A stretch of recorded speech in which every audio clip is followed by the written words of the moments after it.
ఈ సాక్ష్యాన్ని బట్టి ఒకసారి దేవాతి దేవునికి వందనాలు తెలియజేద్దాం. హల్లెలూయా, హల్లెలూయా, హల్లెలూయా. మరి హదాన్ని దేవుడి జ్ఞాపకం చేసుకుని దేవాతి దేవుడు ముట్టుకుని స్వస్థపరిచినందుకు దేవునికి మహిమ కలుగును గాక. అలాగే 3 దినాలు మనం ఉపవాస ప్రార్థనలో ఉన్నాము. 3 దినాలు చక్కటి ఉపవాస ప్రార్థన ఈ సన్నిధిలో జరిగినాయి. దేవుడు మనతో ఉంటూ వచ్చారు, ఆయన మనం స్తుతిస్తూ వచ్చాము. ఈ 3 దినాలు ఉపవాస కూడిక ద్వారా మన జీవితాల్లో ఎన్నో దేవుడు మేలులు చేస్తున్నాడు, చేయబోతున్నాడు. దేవునికి మహిమ కలుగును గాక. మరి ఈరోజు ఏం ఆదివారం అండి? ఈరోజు మట్ల ఆదివారం కదా. మన మందిరానికి యశోదమ్మ గారు గత 4 సంవత్సరాల నుంచి చక్కటి మట్టలు తీసుకొస్తూ చక్కగా దేవుని గణపరుస్తూ ఉంటారు. ఆ బిడ్డను, ఆ బిడ్డ కుటుంబాన్ని దేవుడు దీవించి ఆశీర్వదించును గాక. ఆమేన్. ఎందుకంటే మంచి ఆరోగ్యం కొరకు కూడా మీరు ప్రార్థన చేయండి. సోదరి మధ్య చాలా బలహీనంగా ఉంటున్నారు. మంచి ఆరోగ్యం దేవుడు అనుగ్రహించినట్లుగా ప్రార్థనలో జ్ఞాపకం చేసుకోండి. అలాగే ఇంకో ముఖ్యమైన విషయం ఏంటంటే, నిన్న దినాన్న చివరి రోజు కదండి ఉపవాస ప్రార్థనలో ప్రేమ విందు కలిగి ఉందామని ఆలోచన కలిగి ఉన్నప్పుడు అక్క వెంటనే ఫోన్ చేసి మనకు తెలియజేయటం జరిగింది. మరి అక్కగారు ఫాతిమా అక్క వాళ్ళ అక్కగారికి బాగోనప్పుడు మనం అందరము ప్రార్థన చేసాం కదండి. ఆమె పేరు గౌష్య అనే సోదరికి మనం ప్రార్థన చేసాం. హార్ట్ ప్రాబ్లము చాలా సీరియస్ అని చెప్పారు. హాస్పిటల్ నుంచి తీసుకెళ్ళమని చెప్తే మనకు తెలియజేయగానే మనం అందరము ప్రార్థన చేస్తామండి. ఆ కృతజ్ఞతతో ఆమెకు మంచి ఆరోగ్యంను దేవుడు ఇచ్చాడు, స్వస్థపరిచారు.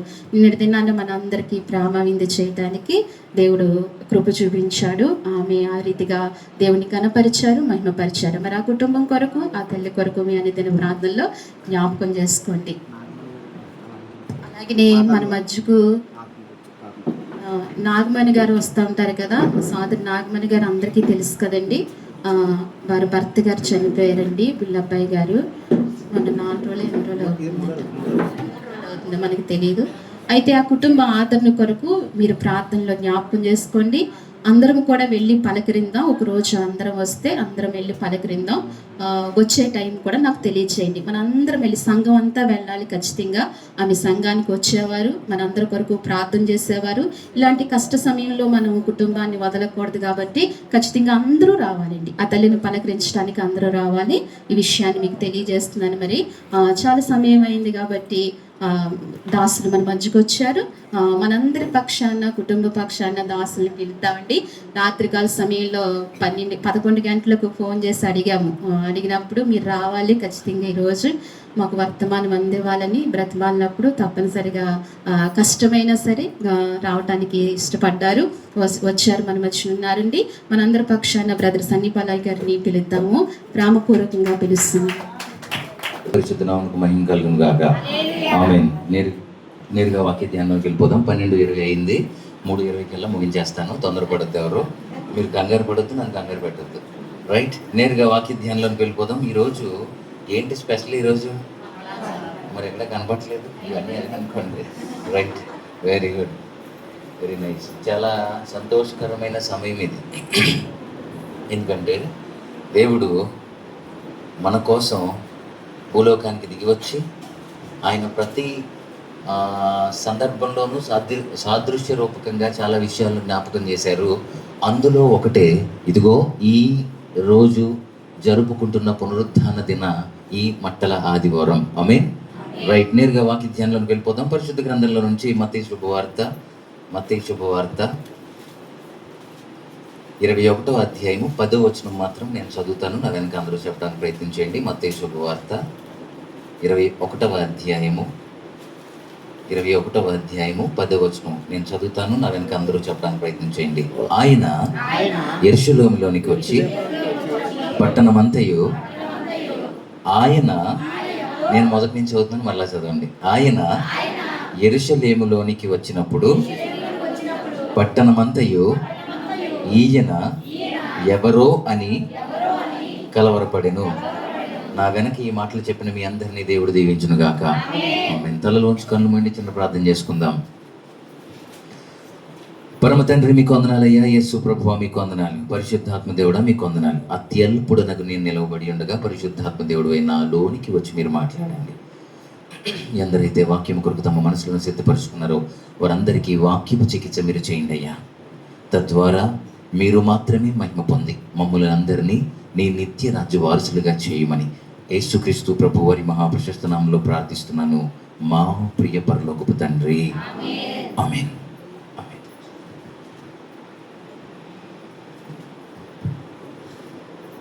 పరిశుద్ధ గ్రంథంలో 7 మహా గొప్ప సామ్రాజ్యాల గురించి వ్రాయబడి ఉంది. 7 మహా గొప్ప సామ్రాజ్యాల గురించి వ్రాయబడి ఉంది పరిశుద్ధ గ్రంథంలో.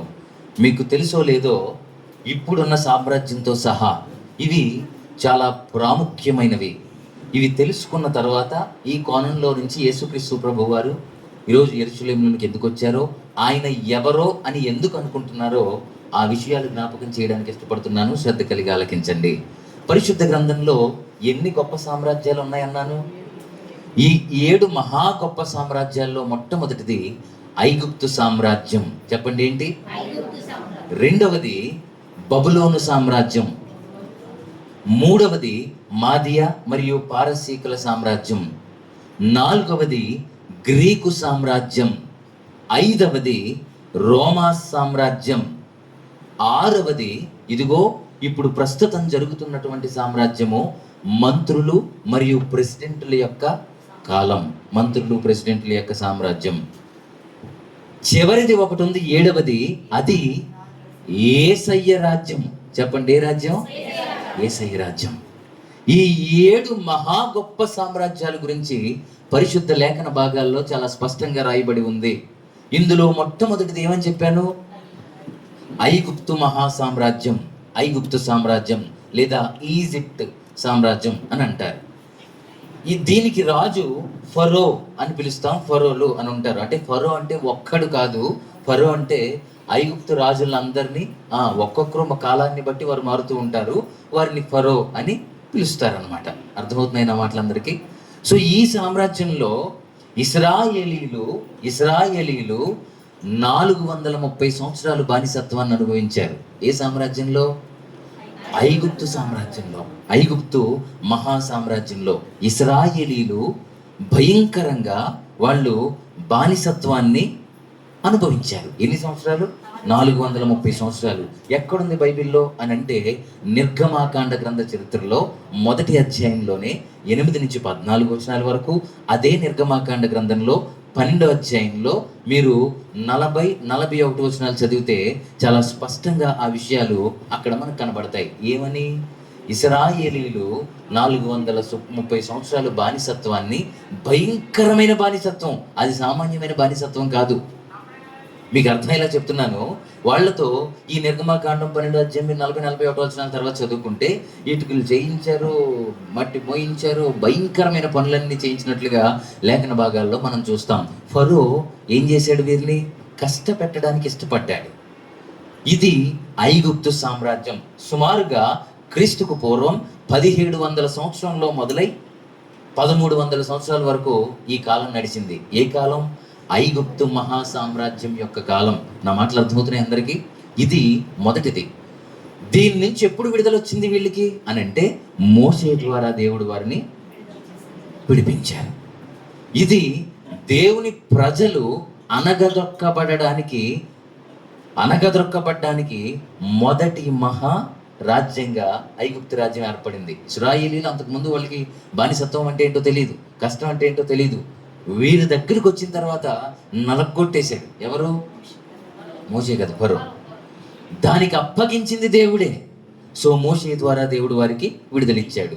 ఇప్పుడు ఇది ఐగుప్తు మహా సామ్రాజ్యం మొదటిది. రెండవది ఏమని చెప్పాను?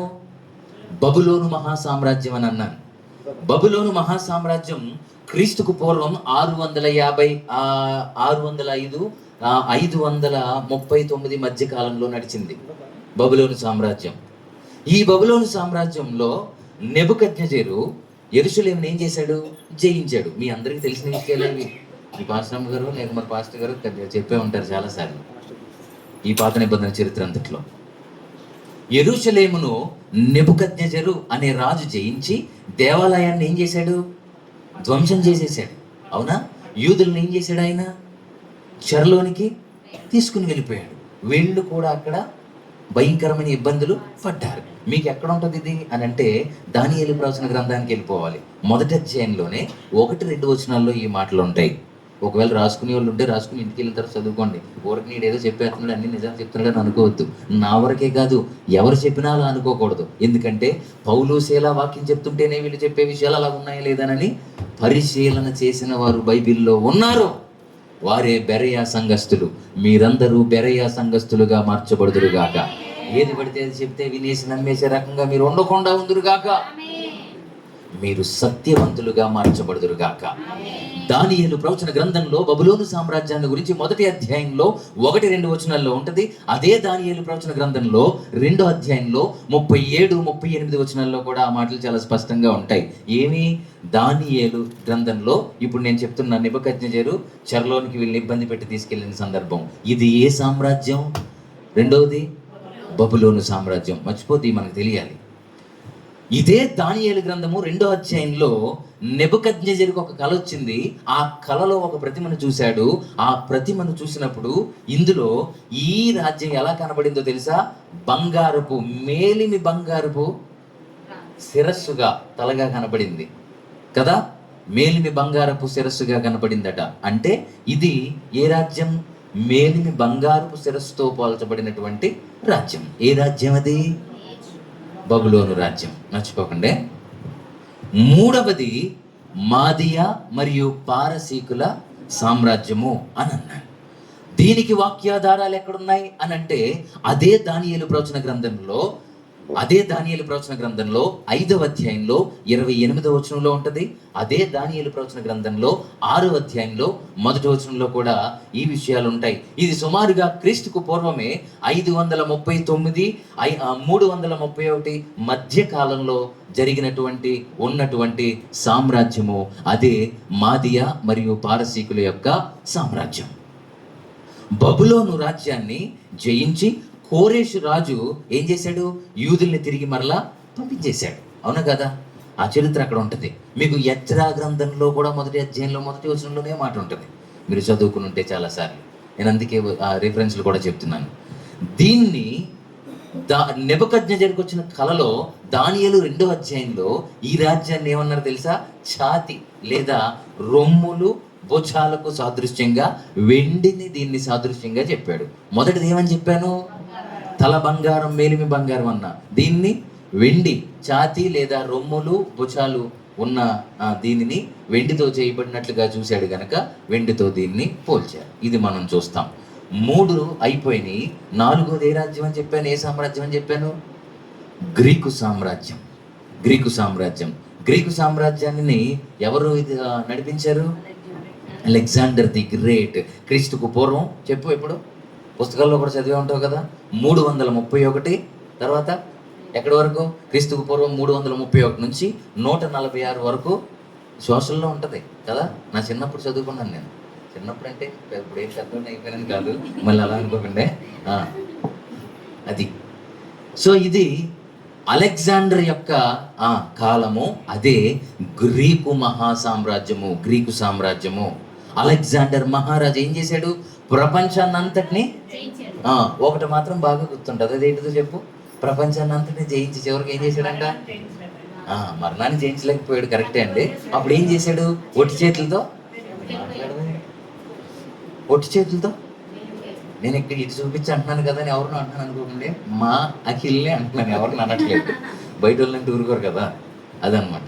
సో నేనేమంటున్నానంటే ఇది అలెగ్జాండర్ తన సామ్రాజ్యాన్ని సామ్రాజ్యంలో ప్రపంచాన్నంతటినీ జయించిన సామ్రాజ్యమే గ్రీకు సామ్రాజ్యము.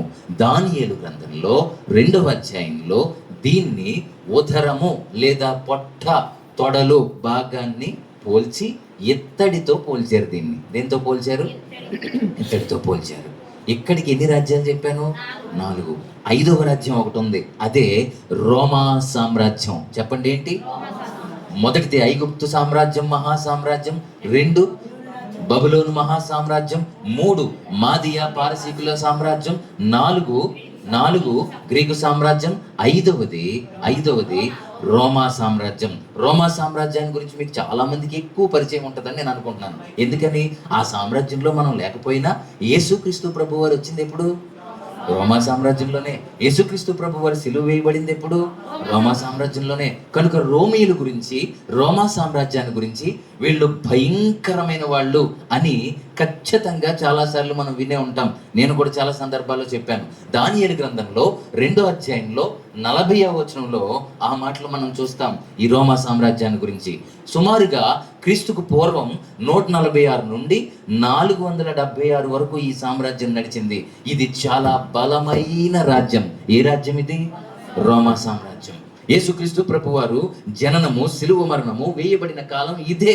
మరలా జ్ఞాపకం చేస్తున్నాను. 2వ అధ్యాయం దానియేలు గ్రంథంలో 40వ వచనంలో దీన్ని ఏమన్నాడు తెలుసా? దేంతో పోల్చాడు? దేంతో పోల్చాడు? ఇనుముతో పోల్చాడు. మట్టి కాదు, ఇనుముతో పోల్చాడు. అంటే ఇది గట్టిది, బలమైనది అని అర్థం అన్నమాట. ఇనుము వలె బలముగా ఉండును అని మనం 2వ అధ్యాయంలో 40వ వచనంలో దానియేలు గ్రంథంలో ఆ మాటలు చూస్తాం. ఇక్కడికి ఎన్ని సామ్రాజ్యాల గురించి చెప్పాను? 5 సామ్రాజ్యాల గురించి చెప్పాను. అంతేనా? 6వది ఏ సామ్రాజ్యమో తెలుసా? ఇప్పుడు ప్రజెంట్ జరుగుతున్న సామ్రాజ్యము మంత్రులు మరియు ప్రెసిడెంట్ల సామ్రాజ్యము కాలము.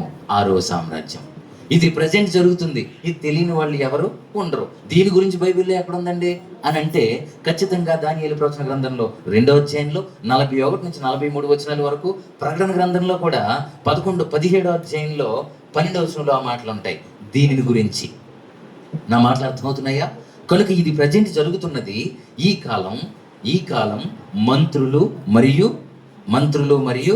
ప్రెసిడెంట్లు సామ్రాజ్యము ఇది ప్రజెంట్ జరుగుతుంది. రోమా తర్వాత నుండి ఉన్నది, ఇప్పటి వరకు ఉన్నది ఇదే. రోమా సామ్రాజ్యం తర్వాత ఇప్పటి వరకు జరుగుతున్నది ఇదే. నేను కాలం గురించి అర్థం అవడం కోసం చెప్తున్నాను. అంటే ఒకే రాజు కాకుండా ఎన్నో దేశాలు, సామ్రాజ్యాలు కలిసి పరిపాలించుకుంటున్నాయి ఇప్పుడు. అవునా? నా మాట అర్థమవుతుందా అండి? ఒకే రాజు కాదు. ఒక్కడే రాజు అయితే అందరికీ ఒకడే అవ్వాలి. ఇప్పుడు కువైట్ దేశం ఎంతమందికి తెలుసు? కువైట్ దేశానికి ఒక్కడే రాజు ఉంటాడు. తను ఏం చెప్తే ఇక్కడ మంత్రులు, ప్రెసిడెంట్లు జరుగుతున్నట్టు అక్కడ జరగదు. అర్థమవుతుందండి? కానీ ఇప్పుడు జరుగుతున్నది అంతటి కూడా రాజు ఇందులోనికే వస్తుంది. కనుక నేను మీకు అర్థం కావడం కోసం ఆ మాట చెప్పా. అంటే అతను ఒక్కడే ఉన్నట్టు ప్రపంచం అంతటికీ ఒకడే ఉంటే మంత్రులు, ప్రెసిడెంట్లు అనేవాళ్ళు ఉండరు. కనుక ఇది ఏ రాజ్యం అని చెప్పాను? మంత్రులు, ప్రెసిడెంట్లు ఉన్న సామ్రాజ్యము. ఇది దేనితో పోల్చబడిందో తెలుసా? దానియేలు గ్రంథం 2వ అధ్యాయంలో దేంతో పోల్చబడింది? ఇనుము, మట్టి కలిసి మిక్స్ అయిపోయిన వ్యవస్థే ఏసి వ్యవస్థ? ఇదిగో ప్రజెంట్ ఇప్పుడు జరుగుతున్న వ్యవస్థ. అంటే ఐక్యత అనేది ఉండదు. దానియేలు గ్రంథంలో 2వ అధ్యాయంలో 43వ వచనంలో ఆ మాట ఉంటుంది. దాంతో పోల్చబడినట్టు. నా మాటలు అర్థమవుతుంది. చదవద్దు, లేట్ అయిపోద్దని కనుక చెప్పేస్తున్నాను. లేట్గా వచ్చాను కదా. మీకు ఒక విషయం చెప్తున్నాను వినండి. అంటే ఇలా లేట్ అన్నాను కదా, చర్చికి ఎవరు లేట్గా వస్తారో నాకు తెలియదు. ఒకవేళ కోపం వస్తే నన్ను తిట్టుకోవద్దే, నన్ను ఏమనద్దు కూడా. లేట్గా రాకూడదు మందిరానికి. ఇప్పుడు నేను లేట్గా వచ్చాను కదా. లేట్ అంటే అర్థం ఏంటి? ఒక కోణంలో పోయాడని అర్థం. సో ఇప్పుడు నా పేరు పెట్టి మీ పేరు పెట్టనులేండి. నా పేరు పెట్టి సన్నీ పాలు లేటు అంటారనుకోండి. అర్థం ఏంటి? లేట్గా లేచి వస్తాడని కాదు, పోయాడని. కనుక లేట్గా రాకూడదు మందిరానికి. క్రమంగా ఉండాలి, మర్యాదగా ఉండాలి, మధ్యలో వెళ్ళిపోకూడదు. ఒకవేళ లేవటం అని అంటే మీరందరూ వయసులో పెద్దవాళ్ళు కనుక చిన్న చిన్న సమస్యలు, ఈ లోకంలో అనారోగ్య సమస్యలు మనకు ఉంటాయి కనుక మధ్యలో ఎవరన్నా లేచి వెళ్ళాల్సి వచ్చినా నిర్మోహమాటంగా, నిరభ్యంతరంగా వెళ్ళొచ్చు. నేను మిమ్మల్ని ఏమనుకోను. ఎందుకు తెలుసా? చిన్నపిల్లలు తిరిగితే తిడతాను, పెద్దోళ్ళు ఏమన్నాం. ఎందుకని? ఏవేవో ప్రాబ్లమ్స్ ఉంటాయి. నేను ఇక్కడ ఉండి పెద్ద పోటుగాళ్ళలాగా నీకు ఎందుకు లేచావు అని అన్నాను అనుకోండి, తప్పది. అలా అనకూడదు కదా. అందుకు మీకు అర్థం అవడం కోసం మరలా చెప్తున్నాను. మధ్యలో ఎవ్వరికి లేచి వెళ్ళాలనిపించిన పెద్దవాళ్ళకి ఏదన్నా సమస్యను బట్టి నిరభ్యంతరంగా వెళ్ళండి. మీ వల్ల నేను డిస్టర్బ్ అవ్వను. కానీ పిల్లలు కనుక లేచి వెళ్ళారంటే తల్లి తాలిపి పెట్టేస్తాను నీలాంటి వాళ్ళు. అది అర్థమైందా? వెళ్ళకూడదు మధ్యలో. పిల్లలు బుద్ధిగా, శ్రద్ధగా చెప్పే మాటలు వినాలి. మనం బాగున్నప్పుడు మీకు చిన్న ఏదన్నా ప్రాబ్లమ్స్ ఉంటే ఖచ్చితంగా వెళ్ళొచ్చు. రైట్. ఇప్పుడు ఏ రాజ్యంలో ఉన్నాం మనం? 6వ రాజ్యము. ప్రస్తుతం జరుగుతున్నటువంటి రాజ్యము మంత్రులు మరియు ప్రెసిడెంట్ల కాలంలో ఉన్నాం. ఇక్కడికి 6 రాజ్యాలైనాయి. 7వ రాజ్యం ఉంది. అది రాబోయే రాజ్యము, మహారాజ్యము, గొప్ప రాజ్యము, మనము ఊహించని రీతిలో ఉన్న రాజ్యము. అదే యేసయ్య రాజ్యము. యేసయ్య రాజ్యము అది సామాన్యమైనది కాదు. మీకు ఇంకొక విషయం చెప్తున్నాను వినండి. ఇప్పటి వరకు జరిగిన 6 రాజ్యాల్లో గతంలో జరిగిపోయిన 5 రాజ్యాలు. గతంలో జరిగిపోయినాయి. ఐగుప్తు రాజ్యం జరిగిపోయింది, మహాసామ్రాజ్యం. తర్వాత బబులోను సామ్రాజ్యం జరిగిపోయింది, గతమే అది కూడా. 3వది మాదియ పారసీకుల సామ్రాజ్యం జరిగిపోయింది. 4వది గ్రీకు సామ్రాజ్యం జరిగిపోయింది. 5వది రోమా సామ్రాజ్యం జరిగిపోయింది. ఇదిగో ఇప్పుడు ప్రస్తుతం జరుగుతుంది, జరగబోయే రాజ్యం ఒకటి ఉంది. ప్రస్తుతం జరుగుతుంది, మంత్రుల ప్రెసిడెంట్ల కాలం జరుగుతూ ఉంది.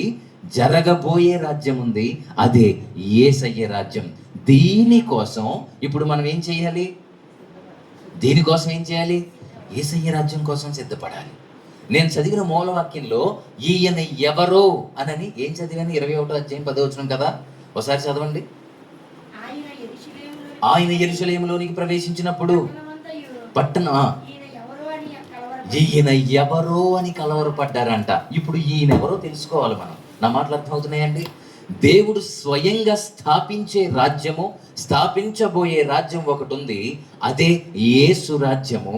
ఆ రాజ్యాన్ని స్థాపించడానికే మనుష్య కుమారుడు భూలోకానికి వచ్చాడు.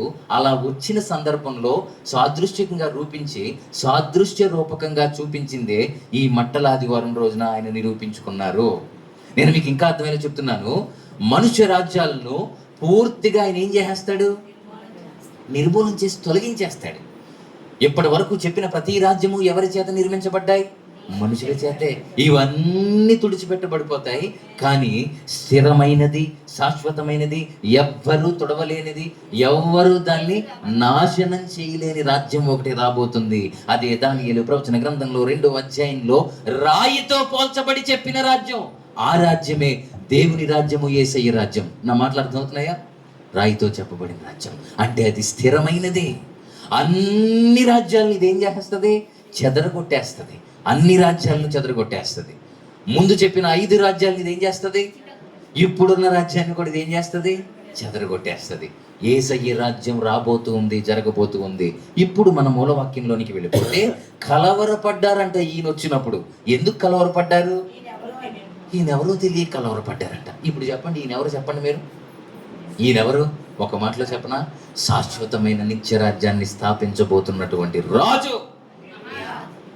శాశ్వతమైన రాజ్యాన్ని స్థాపించబోతున్నవాడు. అది చెరిగిపోని రాజ్యాన్ని స్థాపించబోయేవాడు. నాశనం చేయలేని రాజ్యాన్ని స్థాపించేవాడు ఆయన. ఆయనే. చేతులెత్తి చెప్పండి, స్తోత్రం చెబుతూ, నజరేయుడని యేసుక్రీస్తు ప్రభువాడు. నజరేయుడని యేసయ్య. ఈ రాజ్యము స్థిరమైనది, స్థిరమైనది. ఇప్పుడు మన ప్రోగ్రాంలోకి వచ్చేద్దాం. ఏంటి మన ప్రోగ్రాము? మాట్లాడేవారు. ఎందుకు ఈ మాటలు ముందు నేను జ్ఞాపకం చేశాను తెలుసా? ఇప్పుడు చెప్పే విషయాలు తెలియాలంటే ముందు విషయాలు తెలియాలి. పరిశుద్ధ గ్రంథంలో పొందుపరచబడి ఉన్నటువంటి ఈ రాజ్యాలు, సామ్రాజ్యాల గురించి మనకు తెలిస్తే వచ్చే రాజ్యం ఏంటో మనకు తెలుసుద్ది. అందుకు నేను ఈ మాటలు చెప్పాను. శ్రద్ధ కలిగి ఆలకించండి. మట్టల ఆదివారం ఇదేంటి? యేసుక్రీస్తు ప్రభువు వారి జయోత్సాహంతో యెరూషలేము మందిరంలోనికి విజయోత్సవంతో ప్రవేశించినటువంటి రోజు. ఆ రోజును గుర్తించుకుంటూ మనం ఇదిగో ఈ రోజును పురస్కరించుకుంటూ చేసుకుంటున్నాం ఇప్పటికీ. అయితే ఈ రోజుతోనే పవిత్ర వారము, హోలీ వీక్ అనేది ప్రారంభమవుద్ది. వాస్తవానికి ఇక్కడ మనకి కొంతమంది ఇండివిజువల్గా లేదా ప్రైవేట్గా చేసుకుని డినామినేషనల్ వాళ్ళు ఇంత గ్రాండ్గా దీన్ని చేయరు. కానీ సిఎస్ఐ, లూథరన్, బ్యాప్టిస్ట్ ఈ సంఘాల్లో దీన్ని గొప్ప పండుగగా చేసుకుంటారు. దీన్ని మట్టల ఆదివారాన్ని చెయ్యాలి కూడాను. ఎందుకో తెలుసా? ఎందుకు? యేసయ్య విజయోత్సవముతో ఊరేగుతూ వచ్చాడు గనక, రాజుగా దిగి వచ్చాడు గనక దాన్ని జ్ఞాపకం చేసుకుంటూ మనం చేస్తున్నాం. నా మాట అర్థమవుతుందా? ఖచ్చితంగా. ఇందాక కూడా నేను రూమ్లో, ఇక్కడే బేతనీపేటలోనే ఉంటాను నేను. అక్కడ ఉంటే అక్కడ ఆ లూథరన్ సంఘస్థులు పిల్లలందరూ కలిసి ఈ మట్టలు పట్టుకొని హోసన్నా జయం, యేసురాజుకి జయం అని చెప్పుకొని పాటలు పాడుకుంటూ వెళ్తున్నారు. చాలా సంతోషం అనిపించింది. మీకు సత్యం చెప్పనా, చిన్నప్పుడు అలా తిరిగిన వాళ్ళు నేను కూడా ఒకనే. అది మాది సిఎస్ఐ బ్యాక్గ్రౌండ్. కృష్ణా జిల్లా, భీమవరానికి దగ్గరే అయినా మాది కృష్ణా జిల్లా వస్తుంది అన్నమాట. కృష్ణా జిల్లాలో ఎక్కువ సిఎస్ఐ చర్చిలే ఉంటాయి. వెస్ట్ గోదావరిలో ఎక్కడ సిఎస్ఐ చర్చ్ ఉండదు. ఎక్కడో ఒక చోట ఉందని విన్నాను, కానీ అది నాకు తెలియదు. ఈ దగ్గర ఏరియాలో ఈ లూథరన్ చర్చిలు కృష్ణా జిల్లాలో ఎక్కువ ఉండవు. అయితే ఈ రెండు ఒకే కోణంలో ఉంటాయి. నేనేం చెప్తున్నానంటే, ఇప్పుడు ఈరోజు హోలీ వీక్ అని అన్నాను కదా, పరిశుద్ధ వారం అని అన్నాను కదా, అనగా గుడ్ ఫ్రైడేకి ముందు వచ్చే ఆదివారం ఏంటి? మట్ల ఆదివారం. అర్థమవుతుందా అండి? గుడ్ ఫ్రైడేకి ముందు వచ్చే వారం అనమాట. మీకు ఈ లెంట్లో 40 రోజుల్లో మళ్ళీ ఆదివారాలు లెక్క పెట్టరు. ఎందుకని? పునరుద్ధాన దినం అంటే యేసు ప్రభు లేచిన రోజుని కనుక ఆదివారాలు లెక్క పెట్టరు. ఇవి కౌంట్ చేయకుండా చేసి దానికి ముందు 36 రోజులు ఆ లెక్క వేరు. మళ్ళీ నేను దాంట్లోకి వెళ్తే టైం సరిపోదు. అది నేను అందుకే చెప్తున్నాను, గుడ్ ఫ్రైడేకి ముందు వారమే మట్టల ఆదివారము. బైబిల్లో అసలు ఇది ఎక్కడుందండి అని చాలా మందికి డౌటు. పరిశుద్ధ గ్రంథంలో ఉంది క్లియర్గా. నా మాట అర్థమవుతుందా? 4 సువార్తల్లో కూడా ఉంది ఈ మాట. 4 సువార్తల్లోనూ ఉంది. నిజమండి. మత్తయి సువార్తలో 21వ అధ్యాయంలో 1 నుంచి 11 వచనాల వరకు ఉంది. అదే కదా ఇప్పుడు మనం చదువుకున్నాం. 21వ అధ్యాయంలో 10వ వచనం చదివాను. మీరు 1 నుంచి 11 వచనాలు చదివితే ఈ స్పష్ట వివరణ ఉంటుంది. అదేవిధంగా రెండవది మార్కు సువార్తలో 11వ అధ్యాయంలో 1 నుంచి 10వ వచనాల వరకు ఉంటుంది. లూకా సువార్తలో 19వ అధ్యాయంలో 28 నుంచి 40 వచనాల వరకు ఉంటుంది. యోహాను సువార్తలో 12వ అధ్యాయంలో 12 నుంచి 19 వచనాల వరకు ఈ మాటలు చాలా క్లియర్గా ఉంటాయి. అంటే 4 సువార్తలలో కూడా దీని గురించిన స్పష్టమైన వివరణ ఉంది. నా మాట అర్థమవుతుందా? స్వయంగా ఈ మాటలు చాలా స్పష్టంగా దీంట్లో ఉన్నాయి. ఇక్కడ మనం చూస్తే యేసుక్రీస్తు ప్రభువు వారు ఇక్కడ సంఘటన ఏమిటి అని అంటే, మనం చదువుకున్న వాక్యంలో కూడా మిగిలిన వచనాలు మీరు చదువుకున్నా ఇక్కడ సంఘటన ఏంటి, అక్కడ పరిస్థితి ఏంటి అని అంటే, యేసుక్రీస్తు ప్రభు వారు గాడిద పిల్ల మీద కూర్చొని యెరూషలేము మందిరానికి వస్తూ ప్రవేశించి వెళ్ళారనమాట. అక్కడ ఉన్న వాళ్ళందరూ ఏం చేశారు? అక్కడ తమ వస్త్రాలను, పై వస్త్రాలను పరిచారు. ఖర్జూరపు మట్టలు అని మనం చెప్పుకుంటున్నాం. ఈత మట్టలు కూడా సేమ్ ఇలాగే ఉంటాయి. పామ్ ట్రీస్ అని అంటారు. పామ్ ట్రీస్ అని అంటే ఓన్లీ ఖర్జూరపు మట్టలనే కాదు, కోకోనట్ ట్రీస్ కూడా పామ్ ట్రీస్లోకే వస్తాయి. పామ్ ట్రీస్ అని అంటే ఖర్జూరం వస్తుంది. Very good. ఇలాంటివి బాగా చెప్పాలి. అది దేవుడిని దీవించిన గాక. ఆమె చాలా తక్కువ మంది అన్నారు అంటే చాలా మంది నీకు విరోధులు ఉన్నారని అర్థం చేసుకోవాలన్నమాట. నువ్వు దేవుడిని దీవించిన గాక. ఆమేన్. అఖిల్నే మళ్ళీ దీవించింది. సో నేనేమంటున్నానంటే, ఈ పామ్ ట్రీస్ అని అంటే ఇలాంటివి ఉన్నాయి. ప్రతిదీ ఖర్జూరానికి ఇలాగే ఉంటాయి, ఈత మట్టలు ఇలాగే ఉంటాయి, కొబ్బరికి ఇలాగే ఉంటాయి, కాస్త పెద్దగా ఉంటాయి. సో వీటన్నిటిని పామ్ ట్రీస్ అంటారు. ఇందులో ఇవే తీసుకెళ్లారని కాదు, ఎవరికి ఏది దొరికితే అది తీసుకొని వెళ్ళారనమాట. ఎవరికి ఏది దొరికితే అది తీసుకొని వెళ్ళి పరిచారు. కొంతమంది చేతుల్లో చూపించి ఆయన్ను ఏం చేశారు? అవి చూపించి జయం చెప్తూ పెద్దగా అరిచి చెప్పారు, హోసన్నా జయం, ప్రభువు పేరట వచ్చువాడు ధన్యుడు, ఆయనకు జయము కలుగును గాక అని ఆ రోజు యెరూషలేములో ఎంతో మంది అరిచి చెప్పిన సందర్భాన్ని మనం చూస్తాం. ఇప్పుడు నా ప్రశ్న ఏంటంటే, మట్టలు అంటే ఏంటి, మట్లాదివారం అంటే ఏంటి అని అంటే, ఇదే 21వ అధ్యాయంలో మత్తయి శుభవార్తలో 8వ వచనం ఒకసారి చదవండి ఎవరైనా త్వరగా. 21:8 చూడండి. జన సమూహములలోని అనేకులు తమ బట్టలు దారి పొడుగున పరిచిరి, కొందరు చెట్లు కొమ్మలు నరికి దారి పొడుగున పరిచిరి. ఏం చేశారంట? చెట్లు కొమ్మలు నరికి తీసుకొచ్చారంట, వస్త్రాలు పరిచారంట. ఈ మట్టలన్నీ తీసుకొచ్చి వాళ్ళు దారి పొడుగున పరిచారు. ఇప్పుడు నా ప్రశ్న ఏంటంటే, ఇవే ఎందుకు పరిచారు, ఇలా ఎందుకు చేశారు, వీటిని పట్టుకొని ఎందుకు ఊరేగారు అనేది తెలుసుకోవాలనంటే, ఆ కాలంలో దేనిని ఇది సూచిస్తుంది అని అంటే విక్టరీ, విజయాన్ని సూచిస్తుంది. ఏంటది? ఇలా ఖర్జూరం మట్టలు తీసుకొని జయం జయం జయము, ప్రభు పేరట వచ్చేవాడు జయము అంటే రాజుగా కదా వాళ్ళు కోరుకున్నారు. వచ్చే రాజుకి ఏం చెప్తున్నారు వాళ్ళు? జయము జయము జయము అని చెప్తున్నారు. నా మాటలు అర్థమవుతున్నాయా? సో మొట్టమొదటిగా ఇది దేనికి సూచన? ఈరోజు ఇలా తీసుకుని వెళ్ళడం, ఇలా తీసుకొని ప్రభువు పేరట వచ్చేవాడికి జయము అని చెప్పడానికి దేనికి సూచన? ఇది విజయానికి సూచన. రెండవది దేనికి సూచన? ఈ మట్టలాదివారం అనంటే దేనికి సూచన అనంటే, ఆ కాలంలో రాజుని స్వాగతం చేసినప్పుడు, రాజుకి ఆహ్వానాన్ని పలికినప్పుడు రాయల్ వెల్కమ్ అని అంటారు ఇంగ్లీష్లో. రాయల్ వెల్కమ్ అని అంటే ఘనమైన స్వాగతం. ఎలా పలికేవారు తెలుసా? ఇప్పుడు ఘనంగా మీరు ఎవరన్నా వెల్కమ్ చేయాలంటే ఏం చేస్తారు? ఇలాంటి ఫ్లవర్ బొకేస్ కానీ ఏమన్నా తీసుకొచ్చి వాళ్ళని స్వాగతం రండి అని చెప్పి, అవసరమైతే పూలు ఏం చేస్తాం, కొంతమంది ఈ బిషప్లు వీళ్ళు లూథరన్స్లోను సిఎస్ఐలు ఇలాంటిలో జరుగుతాయి. వాళ్ళు వస్తుంటే ఏం చేస్తారు తెలుసా? పూలు తీసుకొని అలా వేస్తూ ఉంటారు. ఇంకో కోణంలో కూడా పూలు వేస్తారులేండి, అది వేరు, అది చెప్పట్లేదు. అయితే ఇలా వచ్చినప్పుడు స్వాగతం పలికినప్పుడు కూడా పూలు వేస్తారు. అలాగే యేసయ్యను తీసుకొస్తున్నప్పుడు రాయల్ వెల్కమ్ చెప్పారు ఆయనకి. ఏం చేసి? ఈ మట్టలు ఇవన్నీ తీసుకొచ్చి ఆయనకి స్వాగతం పలికారు. 2 విషయాలు చెప్పారు. ఒకటి, దేనికి సూచన ఇది? విజయానికి సూచన, విక్టరీ, విజయానికి సూచన. రెండవది స్వాగతం, రాయల్ వెల్కమ్, రాజుకు స్వాగతం పలికి చెప్పారు. మూడోది ఏంటో తెలుసా? జాయ్, సంతోషం. ఎవరికి సంతోషం? అక్కడున్న ప్రజలందరికీ సంతోషం. ఎందుకని? మా రాజు వస్తున్నాడని సంతోషంగా ఆయన ఏం చేశారు? అక్కడ ఉన్న వాళ్ళందరూ ఇవన్నీ తీసుకొచ్చి ఆయన్ని గణపరిచి వెల్కమ్ చేశారు ఆయన. సో మట్టల ఆదివారం అంటే అది. ఆయన రాజుగా వచ్చారు కనుక వాళ్ళు సంతోషంతో ఉన్నారు. అక్కడ వాళ్ళందరూ. మూల భాషలో హీబ్రూ లేదా గ్రీకు భాషలోనికి మనం వెళ్ళిపోతే హోషియానా అని అన్నారు. ఇక్కడ హోసన్నా అని అంటున్నాం కదా, అప్పుడు మనం హోసన్నా అని అంటున్నాం, హోషియానా అని అన్నారు. అంటే అర్థం ఏంటో తెలుసా? ఇప్పుడే రక్షించు, దయచేసి రక్షించు అని అర్థం. నా మాట అర్థమవుతుందా? హోసన్నా అంటే మనం జయం అని అంటున్నాం.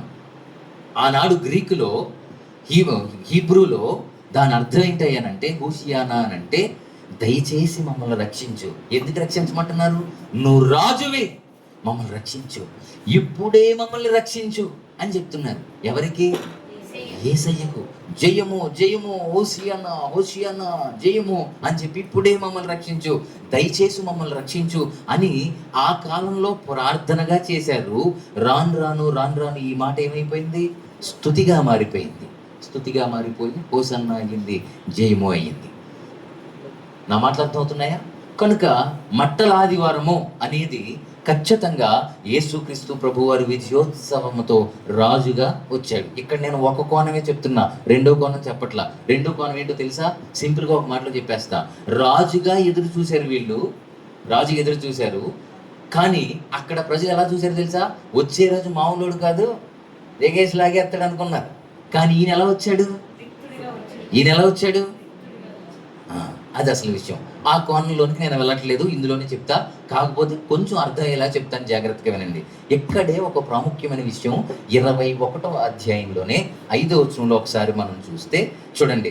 ఇదిగో నీ రాజు సాత్వికుడై గాడిదను భారవాహక పశువు పిల్ల అయిన చిన్న గాడిదను ఎక్కి నీ యొద్దకు వచ్చుచున్నాడు. చూడండి, ఇక్కడ వరకు బాగానే ఉంది. కానీ ఇక్కడ చాలా ప్రాముఖ్యమైన విషయం, జాగ్రత్తగా అర్థం చేసుకోండి. రక్షించేవాడు ఎలా వస్తాడు? సాధారణంగా రాజు ఎలా వస్తాడండి? ఒక మాటలో చెప్పనా, అలంకారము గంభీరం పక్కన పెడితే గుర్రం మీద వస్తాడు. గుర్రం ఎక్కి వస్తాడు, టీవీగా వస్తాడు, ధైర్యంగా వస్తాడు. ఈ రోజుల్లో మామూలు బండి వేసుకుని తిరగటం వేరు, బుల్లెట్ బండి వేసుకుని తిరగటం వేరు కదా. మళ్ళీ బుల్లెట్ పాటకి వెళ్ళకండి అమ్మ, అది వేరు. సో ఆ కాలంలో రాజు అనేవాడు వస్తే ఎలా రావాలి? కానీ ఈయన ఎలా వచ్చాడు? తేడా వచ్చేసిందిగా మరి అంతే కదా. రాజు అంటున్నారు, మరి రాజు గుర్రం మీద రావాల్సినాడు గాలి దగ్గర రావటం ఏంటి?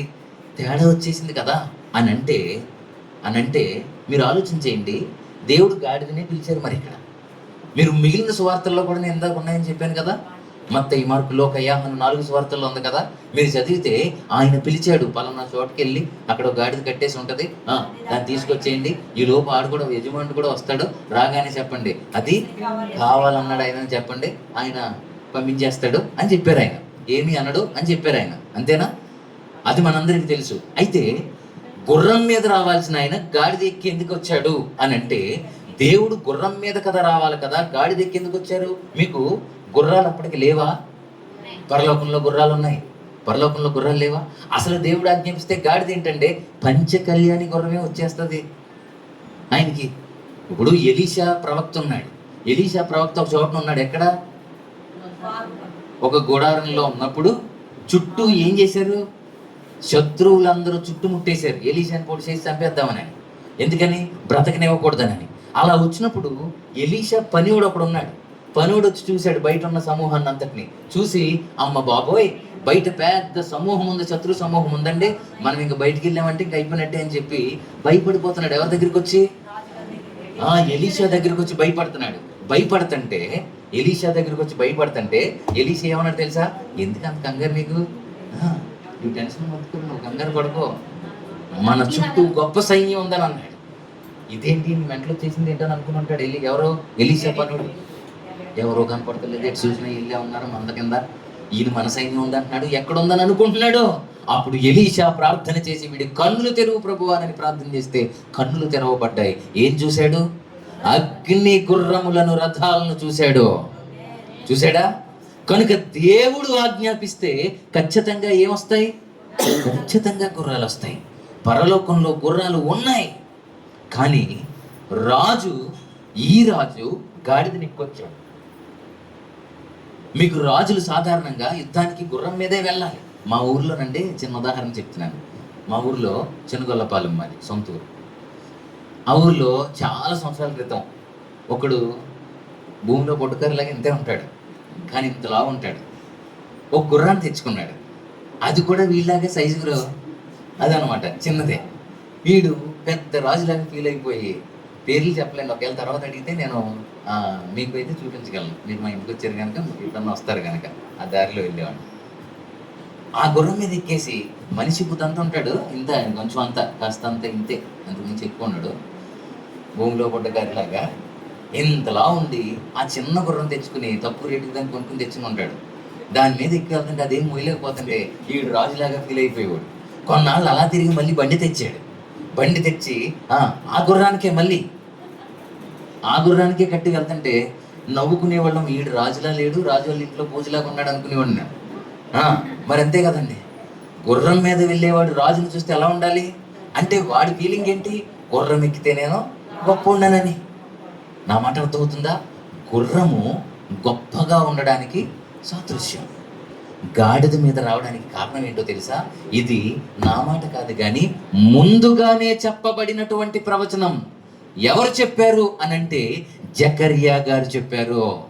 ఎక్కడుంది అనంటే 9వ అధ్యాయంలో 9వ వచనంలో ఉంటది. చదవండి ఒకసారి.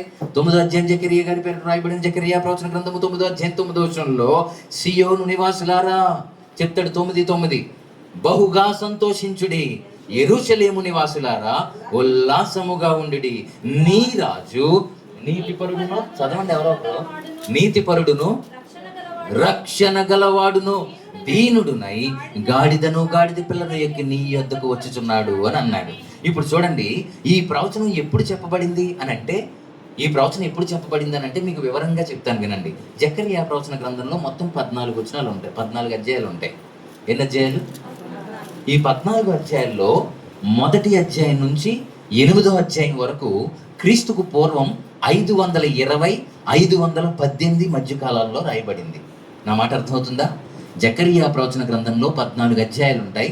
అందులో మొదటి అధ్యాయం నుంచి 8 అధ్యాయాల వరకు క్రీస్తుకు పూర్వం 500 ఇప్పుడే కదని చెప్పాను,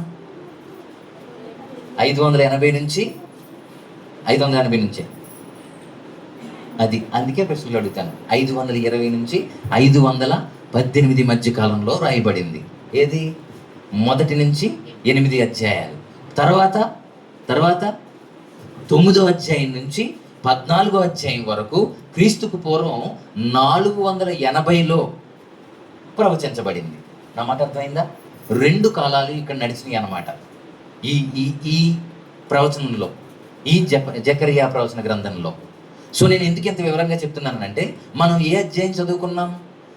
9వ అధ్యాయం చదువుకున్నాం. 9వ అధ్యాయంలో 9వ వచనం చదువుకున్నాం. అంటే సుమారుగా క్రీస్తుకు పూర్వం 480 అని చెప్పారు. అంటే యేసయ్యలో ఈ ప్రవచనం నెరవేర్చబడడానికి, జకర్యా గారు చెప్పడానికి మధ్యలో 500కు పైగా సంవత్సరాల కాలం నడిచింది. ఎన్ని సంవత్సరాల ముందు చెప్పేశాడు ఆయన? అంటే యేసయ్య వచ్చి గాడిదని ఎక్కి యెరూషలేము గుమ్మంలో, ఆ ద్వారంలో, నగరంలో ప్రవేశించడానికి, నెరవేర్పు జరగడానికి పట్టిన కాలం 500 సంవత్సరాలు దాటిందనమాట సుమారుగా. అంటే ఈ లెక్క అలాగే ఉంది కానీ అంతవరకు పట్టింది. సో నేనేమంటున్నానంటే ఇది ముందుగానే చెప్పబడినటువంటి ప్రవచనం. యేసులో ఇది ఖచ్చితంగా నెరవేరింది. ఆ మాట చెప్పడానికి 100కి 100 పాళ్ళు ఇది సత్యం. 100% ఇది నిజం. ఇది నమ్మాలి. 100% ఇది నమ్మాలి. ఎందుకంటే ఎక్కువ మంది చెప్తున్న మాటే కాదు, ఇది నిజం గనక. అయితే ఇక్కడ గాడిదే ఎందుకు, ఈ ప్రశ్న కావాలి. వాస్తవానికి ఇది ప్రవచనమే, నిజమే, అది జరగాలి, జరిగింది కూడాను. కానీ గాడిదే ఎందుకు కోరుకున్నాడు దేవుడు? కొంతమంది గుర్రం మీద వస్తాడు అని అంటారు చాలామంది. యేసయ్య రాబోయే రోజుల్లో ఎలా వస్తాడు? నిజమే, కానీ అది ఎక్కడుంది? ప్రకటన గ్రంథంలో ఉంది. ఆయన గుర్రం మీద వస్తాడు. యేసురాజుగా వచ్చుచున్నాడు, భూలోకం అంతా తెలుసుకున్నాడు అని పాట ఉంటుంది కదా, ఆ పాట గురించి నేను చెప్పను. అది వివాదాస్పదమైన పాట. అందులో కొన్ని లిరిక్స్ తప్పు ఉన్నాయి. ఆ ఒక్క 2-3 లైన్లు మాత్రమే. యేసురాజుగా వచ్చుచున్నాడు, భూలోకం అంతా తెలుసుకుంటారు. ఆ పల్లవి తెలుసు కదా మీకు. యేసు రాజుగా వచ్చుచున్నాడు, భూలోకమంతా తెలుసుకుంటారు. యేసు రాజుగా వచ్చుచున్నాడు, భూలోకమంతా తెలుసుకుంటారు.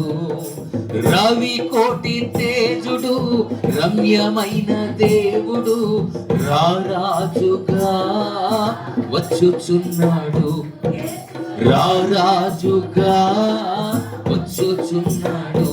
యేసు రాజుగా వచ్చుచున్నాడు, భూలోకమంతా. ఇక్కడ వరకు ఓకే. తర్వాత 7 ఏండ్లు అవన్నీ కొంచెం తప్పులు రాయబడ్డాయి అనమాట. అది వేరే విషయం, నేను ఇప్పుడు చెప్పను, టైం సరిపోదు నేను చెప్పే విషయాల్లో. ఆల్రెడీ 1 గంట అయిపోయింది, తొందరగా ముగించేస్తాను, అందుకే అక్కడికి వెళ్ళట్లా. సో ఇక్కడ ప్రవచనం నెరవేర్చబడింది, నిజమే. దేవుడు ముందుగానే చెప్పేశారు ప్రవచనం ద్వారా. సత్యం కనుక అది నెరవేరబడాలి కనుక, అది నిజం కనుక జరిగింది. అయితే గాడిదనే దేవుడు ఎందుకు చెప్పాడు? అక్కడ గాడిదనే ఎందుకు కోరుకున్నారు? ఇక్కడ గాడిదను దేవుడు కోరుకోవడం కోసం, దేవుడు మనసులో ఏదైనా ఉందా ఆలోచన అని అంటే, ఖచ్చితంగా గాడిదను కోరుకోవడానికి దేవుడు మనసులో ఒక అద్భుతమైన ఆలోచన దాగి ఉంది. ఆ ఆలోచనే ఏంటో తెలుసా? ఆ ఆలోచనే గాడిద విడిపించబడవలసినటువంటి ఆలోచన. అంటే గాడిద అనేది శపితమైనటువంటి జంతువు. గాడిద బ్రతకడానికి అర్హత లేని జంతువు కనుక ఇదేం చెయ్యాలి? విడుదల పొందాలి, విమోచింపబడాలి, విడిపించబడాలి. నా మాట అర్థమవుతుందా? గాడిద విమోచింపబడాల్సినటువంటి జంతువు, బ్రతకడానికి ఏమాత్రము అర్హత లేని జంతువు గనుక దానిని బ్రతికించడం కోసమే దేవుని ఉద్దేశం నెరవేర్పు జరిగింది. ఆ నెరవేర్పే ఇదిగో ఈ మట్టల ఆదివారం ద్వారా దేవుడు రుజువు చేసి చూపించారన్న సత్యాన్ని జ్ఞాపకం చేస్తున్నాను. గాడిదను విడిపించి దాని మీద ఎక్కి విడుదలగా విడిపించి రావడం జరిగింది. మీకు ఇంకా లోతుగా అర్థమయ్యేలాగా నేను చెప్తున్నాను. మన పితరులు ఉన్నారు కదా, సీనాయి కొండకు వాళ్ళు వెళ్ళడానికి ముందే మొదటి ఆజ్ఞలలో ఒక ఆజ్ఞగా ఈ ఆజ్ఞ ఇవ్వబడింది. ఏం ఆజ్ఞ? గాడిదను గురించి చాలా స్పష్టంగా చెప్పాడు. అది శపితమైనటువంటి జంతువు, దాన్ని విడిపించాలనని. ఎక్కడుంది? దీని నిర్గమకాండ గ్రంథము 13వ అధ్యాయం 13వ వచనం. త్వరగా 13వ అధ్యాయం 13వ వచనం నిర్గమకాండం చదవండి.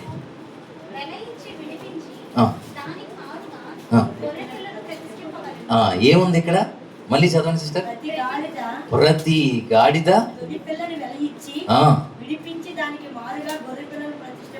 తొలి పిల్లని ఏం చేయాలంట? వెల ఇచ్చి విడిపించి దానికి మారుగా గొర్రె పిల్లను ప్రతిష్ఠించవలెను. అట్లు దానిని విడిపించని ఎడల దాని మెడను విరగదీయవలెను. చూడండి ఏమన్నాడు? ప్రతి గాడిదని ఏం చేయాలంట? వెల ఇచ్చి విడిపించాలంట. ఏం వెల ఇచ్చి విడిపించాలన్నాడు? గొర్రె పిల్లను ప్రతిష్ఠించవలెను అని అన్నాడు. దేనికి ప్రతిగా? గాడిదకు ప్రతిగా. నా మాటలైతే కొట్టేయండి, వాక్యలేఖనం చెప్తుంది. పుట్టిన ప్రతి తొలిచూలి పిల్ల గాడిద మెడ ఏం చేయాలని చెప్పాడు దేవుడు? విరగొట్టేయాలన్నాడు. అదేంటి ప్రభు, గాడిదని ఆయన వాడుకుంటాం, ఆయన బట్టలు మోస్తుంది, బరువు మోస్తుంది, మనం చెప్తే ఉపయోగపడుతుంది అని అంటే దేవుడు చెప్పాడు. అది మనం చెప్పింది కాదు. వాడుకుంటాను ఆయన, నాకు ఇచ్చేయండి ఆయన, పాలు చాలా కాస్ట్లీ అంట, ఇంత గ్లాసు 50 రూపాయలు అమ్మేస్తాను, అమ్మేసుకుంటాను ప్రభు అని అంటే దేవుడు ఏమన్నాడు? లో, దాన్ని విరగొట్టేయండి, విరిచేయండి, దాన్ని చంపేయండి అని అన్నాడు. చాలా స్పష్టంగా చెప్పాడు. అంటే గాడిద విడిపించబడవలసినటువంటి జంతువు, విమోచింపబడాల్సినటువంటి జంతువు. దేవుడు ఏం చేశాడు దానికోసం? గొర్రె పిల్లను వెల ఇచ్చి దానికోసం, ఇది బ్రతకాలి గాడిదంటే దానికోసం గొర్రె పిల్లను తీసుకొచ్చి చంపేసి నాకు బలిచ్చేయండి, అప్పుడు దీన్ని బ్రతికించండి, లేదా ఈ గాడిద బ్రతకడానికి వీలు లేదని చెప్పాడు. దానికి మారుగా గొర్రె పిల్లను ఖచ్చితంగా ఇవ్వాలని చెప్పాడు. దానికి ప్రతిగా ఇది బలైపోవాలని చెప్పాడు ఆయన. ఇప్పుడు దేవుడు నియమించిన నియమం ఇది, ఎవరో పెట్టింది కాదు. ఎందుకు ఆయన పెట్టారంటే అది ఆయన ఇష్టం. తిరిగి మళ్ళీ సీనాయి పర్వతం మీద మళ్ళీ ఇంకొకటి ఇచ్చారు ఆయన. ఏంటది? చూడండి, నిర్గమాకాండ గ్రంథమే 32వ అధ్యాయంలో 20వ వచనం 32వ అధ్యాయము తీయండి ఒకసారి. 34:20 చూడండి. గొర్రె పిల్లను ఇచ్చి 34వ అధ్యాయం 20వ వచనం, గొర్రె పిల్లను ఇచ్చి గాడిద తొలి పిల్లను విడిపింపవలెను, దాని విమోచింపని ఎడల దాని మెడను విరగదీయవలెను,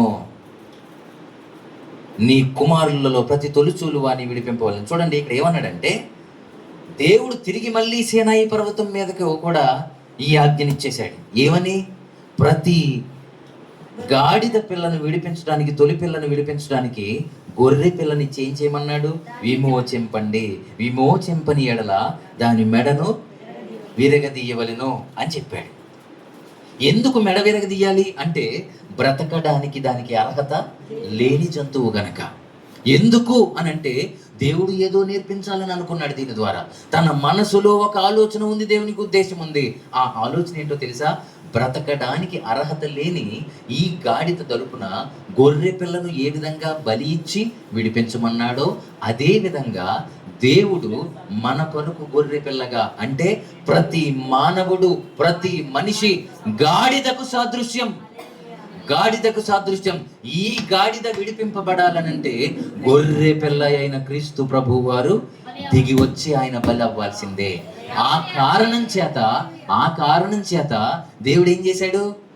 గాడిదను అక్కడ విడిపించి దానికి సాదృశ్యంగా యెరూషలేములో ఆయన విజయోత్సవంతో కట్టబడి ఉన్న గాడిదను విప్పి తీసుకురండి, దాన్ని తీసుకొచ్చేయండి అని చెప్పి విడిపించాడు అనమాట ఆయన. మీకు అర్థమవుతుందో లేదో, గాడిద తొలిచూలి పిల్ల మానవ జాతికి సాదృశ్యం, మనిషికి సాదృశ్యం. ఇప్పుడు యేసుక్రీస్తు ప్రభు వారు భూలోకానికి ఎందుకు వచ్చాడు? బ్రతకడానికి అర్హత లేని మన కోసం, యోగ్యత లేని మన కోసం, అర్హులము కాని మన కోసం, ఎందుకు పనికిరాని మన కోసం. ఏ మనిషి అయినా గొప్పోడేనా? బిల్డింగ్లుంటే గొప్పోడేనా? డబ్బులుంటే గొప్పోడా? ఆస్తి ఉంటే గొప్పోడా? పేరు ప్రఖ్యాతులుంటే గొప్పోడా? ఇవన్నీ రేపటి దినాన ముందు నేను చెప్పిన 5 రాజ్యాల్లో కొట్టుకుపోయినట్టు, ఇప్పుడు రాజ్యం కొట్టుకుపోయినట్టు కొట్టుకుపోవాల్సిందే. తిరిగి ఒక రాజ్యం రాబోతుంది, యేసయ్య రాజ్యం. ఆ రాజ్యం కట్టబడాలనంటే గొర్రె పిల్ల బలవ్వాలి. ఆ గొర్రె పిల్లే నజరేయుడని యేసుక్రీస్తు ప్రభువారు.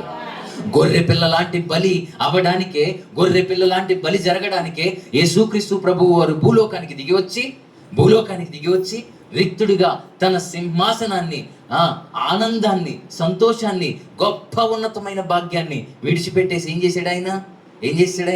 సిలువ యజ్ఞం అవ్వడం కోసం భూలోకానికి దిగి వచ్చాడు, సిలువలో మరణించడం కోసం. అదే ఈ మట్టల ఆదివారము నాడు దేవుడు నిరూపించి చూపించాడు. ఆమేన్. ఇది సత్యం. అది దీనిని మట్టల ఆదివారం రోజున ఆయన నిరూపించి చూపించాడు కనుక ఖచ్చితంగా దీన్ని మనం ఏం చేయాలి? గుర్తు చేసుకోవాలి, అర్థం చేసుకోవాలి. నేను విడిపించబడాల్సిన జంతువును ప్రభువు అని. మనిషి జంతువే తెలుసా మీకు? మళ్ళా అలా జంతువు అన్నానని చెప్పి నువ్వు చదువుకున్న పుస్తకాల్లో ఉన్నట్టు కోతిలోంచి వచ్చాడని అనకే. కోతిలోంచి వచ్చినాడని అన్నవాడే కోతి. కోతి ఎక్కడి నుంచి వచ్చింది? దేవుని సృష్టి అది. దేవుడు చేసిన జంతువుల్లో ఒకటి. దేవుడు మనిషిని తన పోలికలో చేశాడని ఉంది ఆదికాండంలో. తన పోలిక చొప్పున తన స్వరూపంలో తాను మన స్వరూపంలో మన పోలికలో మనము అని అన్నాడు ఆయన. మన పోలిక అంటే మనం కాదు, ఆయన దేవుడు అని అర్థం. ఇప్పుడు నేను ఒకటే చెప్తాను, చాలా సందర్భాల్లో బహిరంగ సభల్లో కూడా చెప్తాను. రేపటి దినాన నిత్యత్వంలో మనం వెళ్ళిన తర్వాత దేవుడు ఎలా ఉంటాడో ఎప్పుడు చూడలేదు, చూడాలి ఆయన ఖచ్చితంగా, ఎలా ఉంటాడో అని అనుకుంటే ఇలా గుండె మీద చేసుకుని చెప్పండి, నాలాగే దేవుడు ఉంటాడు. ఎలా ఉంటాడు? మీరు అనుకోండి, నాలాగా దేవుడు ఉంటాడు. ఎందుకో తెలుసా? ఆయన స్వభావంలో నుంచి వచ్చిన వాళ్ళు మనం. స్వభావంలో తప్పిపోయాం కానీ రూపం మాత్రం ఆయన. మీకు పిల్లలు పుట్టినప్పుడు పోలికలు వేస్తారు. అచ్చం నాన్న పోలికే, అచ్చం అమ్మ పోలికే అనరా? మరే పోలిక పోల్స్తారు. వీడు ముక్కచ్చం అలాగే ఉంది, వీడి బాబు ముక్కులాగా ఉంది, అమ్మ ముక్కులాగా ఉంది, అన్న ముక్కులాగా ఉంది, అక్క ముక్కులాగా ఉంది అంటారు. ఆడు ముక్కు ఎలా ఉన్నా ఉండకపోయినా మనం మాత్రం ఎలా ఉన్నాం? యేసు ప్రభు యొక్క దేవుని పోలికలో మనం ఉన్నాం. ఈ పోలికను తనలో చేర్చుకోవడం కోసం, తన శరీరంలో చేర్చుకోవడం కోసం. భార్యాభర్తలు పెళ్ళి అవ్వకముందు వాళ్ళిద్దరు ఎవరు? అప్పుడు కలుస్తానని ఊరుకుంటారా? దాన్ని పులిహోర అయిపోద్ది వాళ్ళకి. మామూలు పులిహోర కూడా నిమ్మకాయ దబ్బకాయతో కూడా చేస్తారు అప్పుడు వాళ్ళకి. ఎందుకని? అది పాపం గనుక, తప్పు గనుక. కానీ భార్యాభర్తలుగా కలిసినప్పుడు వాళ్ళిద్దరూ ఏక శరీరం అవుతారు. అంటే ఒకటే శరీరం. కొంతమంది ఏక మనసు అన్నాడు, ఏక శరీరం కాదని అన్నారు. అప్పుడు మాట్లాడేసాను, క్లియర్ చేసేసాను కూడా. మీకు అలాంటి డౌట్లు ఉంటే చెప్తున్నా. ఏక శరీరం అంటే అర్థం ఏంటి? ఇప్పుడు నాకు 2 భాగాలు, ఇక్కడి నుంచి సగం అక్కడ ఉండి ఇక్కడ సగం ఇక్కడ ఉంటే ఒక్కడు ఉండడు ఇక్కడ. ఉంటారా? ఎందుకని? నేను కలిసి ఉన్నాను కనుక సుఖంగా ఉన్నారు ఇక్కడ, నా మాట్లాడుతున్నారు. తేడా వచ్చేది విడిగా ఉన్నానండి. భార్యాభర్తలు కూడా అంతే. వాళ్ళు విడిగా ఉండడానికి వీలు లేదు. వాళ్ళు ఏక శరీరము, ఒక్కటే. తలకాయ భర్త అయితే మిగిలిన శరీరం అంతా భార్య. వాళ్ళు ఎక్కడున్నా, ఏ ఊర్లో ఉన్నా, ఒకవేళ ఈయన బంగారం పని చేసుకుని ఆవిడ బైబిల్ ఇచ్చుకుని చదువుకుంటున్నా సరే, వాళ్ళిద్దరూ ఒకటే. వాళ్ళు వేరు కాదు. ఈ సత్యం ఎవరిలో నెరవేరబోతుంది రేపటి దినాన? యేసుక్రీస్తు ప్రభు వారు మనకు శిరస్సు. మనము ఆయన శరీరంలో భాగం. మనమందరం చెయ్యిగానో, కాలుగానో, గోరులాగానో, కనీసం నేను నీ గోర్లు మట్టిలాగా ఉన్నా సరిపోద్దు ప్రభు అని అనుకుంటాను చాలాసార్లు. ఒకవేళ పరలోక రాజ్యం ఇదైతే, ఇదే పరలోకం ఈ మందిరం అయితే, పరలోకం ఈ ప్లేస్ ఇప్పుడు నాకు ఇచ్చారు కదా, ఇక్కడ వద్దు ప్రభువా, కనపడకుండా కూర్చున్నారు మన అక్కడ ఎవరో, దేవుడు వారిని దీవించును గాక. ఆ ప్లేస్లో నేను ఉన్నా చాలు ప్రభువా. ఎందుకో తెలుసా? నేను అక్కడున్నా సరే ముగింపులో నాకు పోవా అన్నీ ఉంటాయి. అంతే కదా? ఎక్కడున్నా ఈ మందిరంలో నేను ఉంటే ఆ ఘనత, ఆ మహిమ, ఆ ప్రభావము, ఆశీర్వాదము అన్నీ నేను పొందుకుంటాను. పరలోకంలో కూడా అంతే. మూలనున్నా సరే కనీసం అక్కడికన్నా తీసుకెళ్ళి ప్రభు అని అనుకుంటాను. దేవుడు ఇచ్చే భాగ్యం ఉన్నతమైనది. అది మన ఊహకు, మన కన్నులకు, మన హృదయానికి అది ఆయన ఇచ్చే వేరేగా ఉంటాయి. సరే, నేను ఇప్పుడు చెప్పేది ఏంటనంటే, యావత్ మానవ జాతి విడిపింపబడాల్సిన పరిస్థితుల్లో ఉంది. ఎందుకంటే అర్హత లేనిది మానవ జాతి, యోగ్యత లేనిది మానవ జాతి. ఏ మనిషికి విడుదల అనేది లేదు. యేసుక్రీస్తు ప్రభు మనల్ని విడిపించకపోతే, సిలువలో మరణించకపోతే, తన రక్తాన్ని మన కొరకు కార్చకపోతే, అలా ఆయన సిలువలో యజ్ఞమైపోయారు గనుక, అది నెరవేర్చి చూపించారు గనుక, జరిగించారు గనుక మనకు విమోచన, మనకు విడుదల. అందును బట్టే మనము ఈరోజు ధైర్యంగా ఈ మాటలు చెప్పుకుంటున్నాం. మీకు ఇంకో సత్యం చెప్తున్నా. అలా విడిపించినప్పుడు సాదృశ్యంగా ఈ రోజున ఆయన యెరూషలేములో ఏం చేశాడు? ఆయన విజయోత్సవముతో ప్రవేశించి ఏం చేశాడు? ఆయన మనను విమోచించడానికి సంతోషంగా, ధైర్యంగా ఆయన ప్రవేశించారు. అక్కడ ఉన్న వాళ్ళందరూ ఏం చేశారు? జయము జయము. నేను ఇందాక ఓసియానా అని అన్నాను, హీబ్రూ భాషలో అన్నాను. అంటే అర్థం ఏంటన్నాను? ఇప్పుడే నన్ను రక్షించు. అంటే ఇప్పుడే నన్ను రక్షించంటే ఏంటి అర్థం? ఇదిగో నువ్వు దిగొచ్చావు కదా, నువ్వు ఇలా వస్తున్నావు కదా రాజుగా, నువ్వు గనక మమ్మల్ని రక్షించకపోతే మాకేం లేదు. నేను చెప్తున్నాను, ఈ రోజు లోకానికి యేసు ప్రభు రక్షణ ఇవ్వకపోతే రక్షణ లేదు. యేసు ప్రభువే, ఇదిగో నువ్వు నా కుమారుడివో కుమార్తెవని స్వీకరించకపోతే మన బ్రతుకు కూడా రేపటి దినాన నిత్య నరకమే. అలా అవ్వకుండా ఉండాలననే ఈ రాజు గుర్రం ఎక్కి రాలేదు, కానీ ఎలా వచ్చాడు? గాడిదనెక్కి వచ్చాడు. గుర్రం ఎక్కొచ్చే రాజు ఏం చేస్తాడు? యుద్ధం చేస్తాడు. ఈ రాజు ఏం చేస్తాడు? శాంతి రాజు. ఈయన ప్రిన్స్ ఆఫ్ పీస్. ప్రిన్స్ అంటే మహేష్ బాబు కాదే. ఈయన శాంతి రాజు, శాంతినిచ్చే రాజు. శాంతిని ప్రకటించి, ఇదిగో నా శాంతిని మీకు అనుగ్రహిస్తున్నానని చెప్పిన వాడు. ఇప్పుడు ఈయనలో ఉన్న శాంతి ద్వారా రేపటి దినాన మనం ఎక్కడికి వెళ్తాం? నిత్యత్వానికి వెళ్తాం. ఆయన శరీరంలో భాగం అవుతాం. ఈ విషయాన్ని తెలియచేయటం కోసమే ఆయన ఈరోజు దేని మీద వచ్చారు? గాడిద మీద వచ్చారు. ఇప్పుడు చెప్పండి, మట్టల ఆదివారం రోజున ఏం జరిగింది మనకు? ఎస్, విడుదల కలిగింది, విమోచన కలిగింది. ఒక్క మాటలో చెప్తే మోక్షం అనుకుంటామే, అది దక్కడానికి గుర్తు అన్నమాట. ఇది ఏంటది? మోక్షం అంటే మళ్ళీ మనం అది ఊరుకొత్తడానికి మోసేసినప్పుడు తర్వాత జరిగేది, ఆయన వచ్చినప్పుడు జరిగేది. అప్పుడు జరగడానికి ఇదిగో ఇది మనకు ముంగురుతు అన్నమాట. నా మాటలు అర్థమవుతున్నాయా?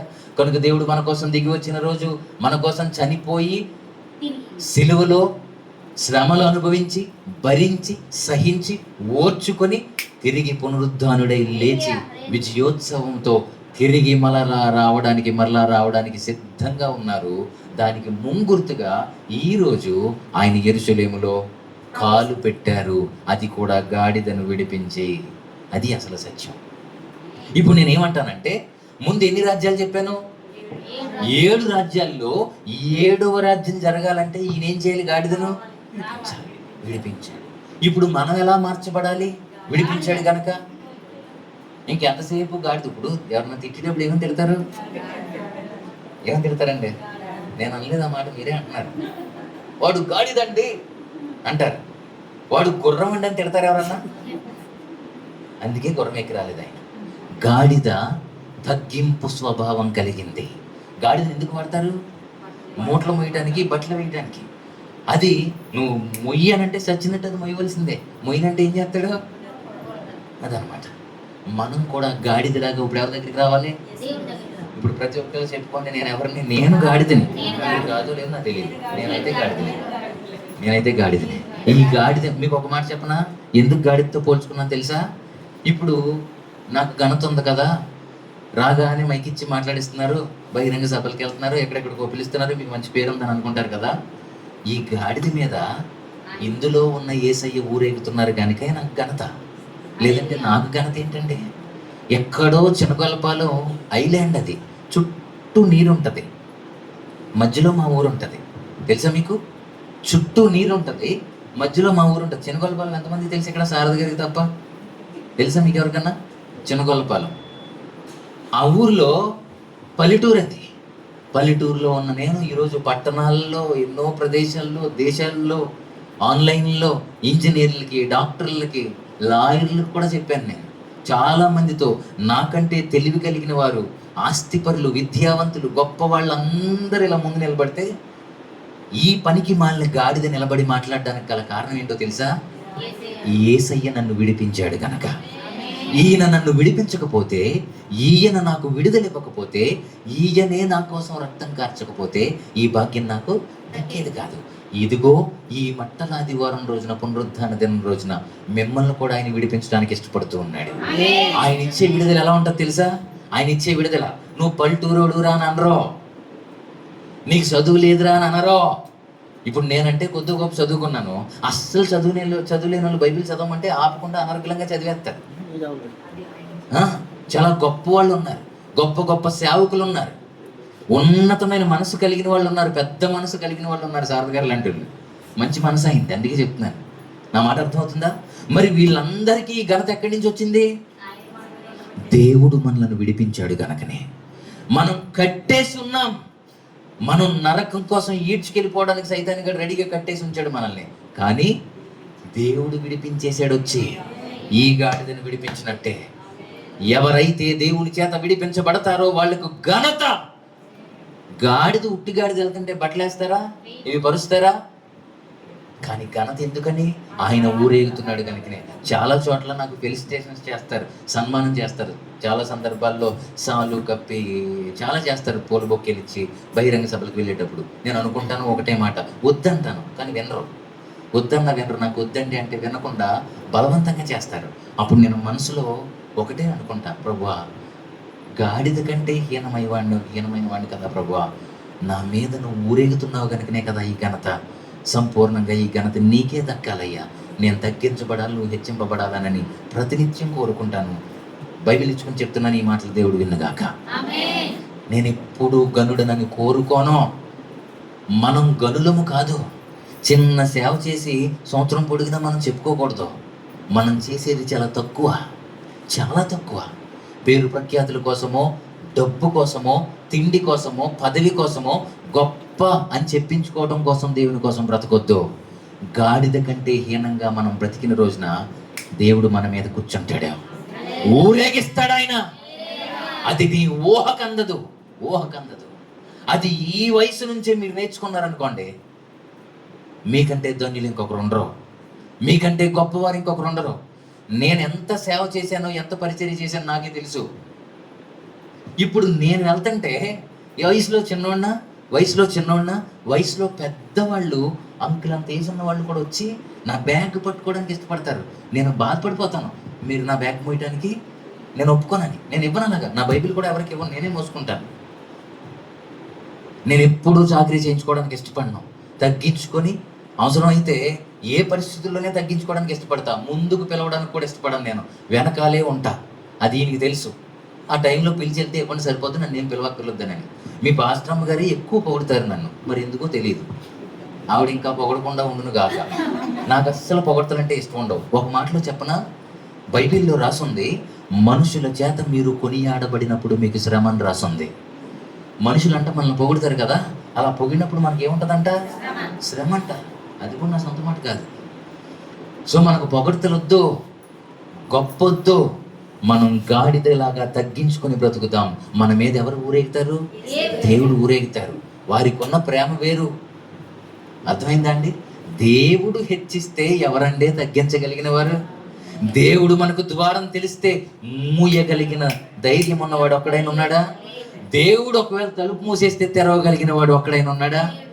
అది ఒక్కటి మనం ఎరిగి తగ్గించుకుంటే సరిపోద్ది దేవుడి దగ్గర. వారు ఖచ్చితంగా రేపటిదిన ఏమవుతారు? దేవుడి చేత హెచ్చించబడతారు. వారికి ఘనత కలుగుద్ది గాడిద కలిగినట్టుగా. ఇప్పుడు చెప్తున్నాను వినండి, దేవుడు గాడిదనే తీసుకురావడానికి కారణం ఏంటో తెలుసా? దాన్ని విడిపించడానికి ఇష్టపడ్డాడు, దానికి విడుదలవ్వడానికి ఇష్టపడ్డాడు. దాన్ని ఇష్టపడి కోరుకొని విడుదలిచ్చి తన రక్తాన్ని కార్చి శరీరంలో చేర్చుకోవడానికి ఇష్టపడ్డాడు ఆయన. ఇప్పుడు చెప్పండి, పాత నిబంధనలో మనం చదువుకున్నట్టు దేవుడిచ్చిన ఆజ్ఞ ప్రకారంగా ప్రతి గాడిద పిల్లను చంపేయండి, మెడరొగ్గొట్టేయండి అని చెప్పిన దేవుడే గొర్రె పిల్లనిచ్చి ఒకవేళ దాన్ని ఉంచాలంటే ఏ విధంగా క్రయధనం చెల్లించి బలినిచ్చి దాన్ని విడిపించమని చెప్పాడో అదే రీతిలో యేసుక్రీస్తు ప్రభువారు గొర్రె పిల్లగా మన కోసం ఏమయ్యారైనా బలి అయిపోయి, మనం చనిపోవలసిన స్థానంలో ఆయన చనిపోయి విడుదలనిచ్చి నడిపించారు. ఆ విషయాన్ని ఈ మట్టల ఆదివారం ద్వారా, ఈ గాడిద ద్వారా, దాన్ని విడిపించడం ద్వారా దేవుడు సూచించారు, సూచనగా తెలియచేశారు, గుర్తుగా తెలియచేశారు. అందును బట్టి అక్కడ ఉన్న వాళ్ళందరూ జయమని చెప్పారు. ఇప్పుడున్న ఇక్కడ మనం అందరం కూడా చేతులెత్తి చెప్దాం, యేసునామమునకే జయము కలుగును గాక, ఆయనకే మహిమ కలుగును గాక. మనందరము ఆ గాడిద వంటి, అనగా దేవుడు మన మీద ఊరేగే గొప్ప భాగ్యాన్ని పొందుకుందుము గాక. మన కుటుంబ సభ్యులందరూ దాన్ని పొందుకుందరు గాక. Praise the Lord. లేచిన బండి ప్రార్థన చేసుకుందాం. కృప మనందరికీ కలుగును గాక. లేచిన బండి ప్రార్థన చేసుకుందాం. చిన్న ప్రార్థన చేసుకుని నేను మేడంకి, మీనా సిస్టర్ గారికి చెప్తాను. చిన్న ప్రార్థన చేసుకుందాం, తర్వాత మిగిలిన కార్యక్రమం చేస్తారు. ప్రభువా మీకు వందనాలు. నా వైపు చూడొద్దు, పక్క వారి వైపు చూడొద్దు. నా అలవాటు ప్రకారంగా ప్రార్థన చేస్తున్నాను. మీ క్రమాన్ని మీరు జరిగించుకుందరు కానీ ప్రార్థన చేసుకుందాం, ఖాళీగా ఉండొద్దు. ప్రభువు మనల్ని విడిపించిన రోజు, విడిపించడానికి సాదృశ్యంగా ఈ రోజున ఆయన యెరూషలేము ప్రాంతానికి వచ్చి మందిరంలో ప్రవేశించిన రోజు. ఖాళీగా ఉండొద్దు. ప్రభువా నన్ను విడిపించావయ్యా, కట్టబడ్డానయ్యా, నేను నా కట్లు తెంపి విప్పావయ్యా. దయచేసి నా వైపు చూడొద్దు, తలలోంచి కళ్ళు మీ ప్రార్థన చేయండి. దేవుడు మన మధ్యలో సంచరిస్తున్నారు. ఆయన మనతో మాట్లాడారు. నా జీవితంలో శాపమే గతైనప్పుడు, నరకమే గతైనప్పుడు విడిపించి విడుదలనిచ్చి ఆయన ఏం చేశాడో తెలుసా? ఆయన ఊరేగారు. మన మీద ఊరేగడానికి ఇష్టపడుతున్నాడు ఆయన. ఇదిగో నేను చెప్తున్నాను, నా మీద ఆయన ఊరేగుతున్నారు గాడిదని కనుక. ఈ గాడిదకు విలువ వచ్చిందంటే దానికి కారణం దేవుడే. నీకు విడుదల ఇవ్వడానికి ఇష్టపడుతున్నాడు ఆయన. ఎవరైతే నా మీద ప్రభువా నువ్వు కూర్చో, నా గుండె లోతుల్లో కూర్చో, నా హృదయంలో కూర్చో, నాలో నువ్వు కూర్చో, నా మీద నువ్వు ఊరేగు అని చెప్తారో వారికి విడుదలిచ్చి దేవుడు ఊరేగించడానికి ఇష్టపడుతున్నాడు. ప్రార్థన చేసుకుందాం. ఎవరో ఖాళీగా ఉండొద్దు. తలలు మంచి కళ్ళు మూచిన మీరు ప్రార్థన చేసుకుని ప్రభువుని అడుగుదాం. ఒకే మాట చెప్పండి, ప్రభువా నా మీద నువ్వు ఊరేగయ్యా, నా గుండె లోతుల్లో నువ్వు కూర్చో ప్రభువా, నా హృదయంలో కూర్చో ప్రభువా, నా మనసులో అనగా నా ఆలోచనలో కూర్చో ప్రభువా, నా తలంపులలో కూర్చో ప్రభువా. నా ఆలోచన, తలంపులు, నా ఉద్దేశాలు కేవలం ఇదిగో నీ చిత్తంలోనే జరగాలి, నీ ఊరేగింపులోనే జరగాలి, నీ ప్రణాళికలోనే జరగాలి, నీ చేతే జరగాలని చెప్పండి. ఎవరు ఖాళీగా ఉండొద్దు. అలా చెబుతున్న నీకు దేవుడు విడుదల ఇవ్వబోతున్నాడు. అలా చెబుతున్న నీకు విడుదల ఇవ్వబోతున్నాడు ఆయన. విడిపిస్తున్నాడు నిన్ను ఆయన. నీ కట్లు తెంపేస్తున్నాడు ఆయన. విజయోత్సవముతో ఊరేగించడానికి ఇష్టపడుతున్నాడు ఆయన. ఇదే మాటతో ప్రార్థన చేసుకుందాం. పరమ తండ్రి నీకు స్తోత్రాలయ్యా. ఇదిగో ఎందరైతే ఈ ప్రార్థనలో ఏకీభవిస్తూ నాకు విడుదల కావాలని కోరుకున్నారు, నువ్వు మా గుండె లోతుల్లో కూర్చోవాలని కోరుకున్నారు, మా మనసు, తలంపు, హృదయం, ఆలోచన ప్రతిదీ నీ స్వాధీనంలో ఉండాలని కోరుకున్నారు. యేసు నామములో ఇదిగో ఆనాడు యెరూషలేములో గాడిదకు విడుదల దొరికినట్లుగా ఈ మందిరంలో ప్రార్థనలో ఏకీభవిస్తూ ప్రార్థన చేస్తున్న ప్రతి ఒక్కరికి విడుదల కలుగును గాక.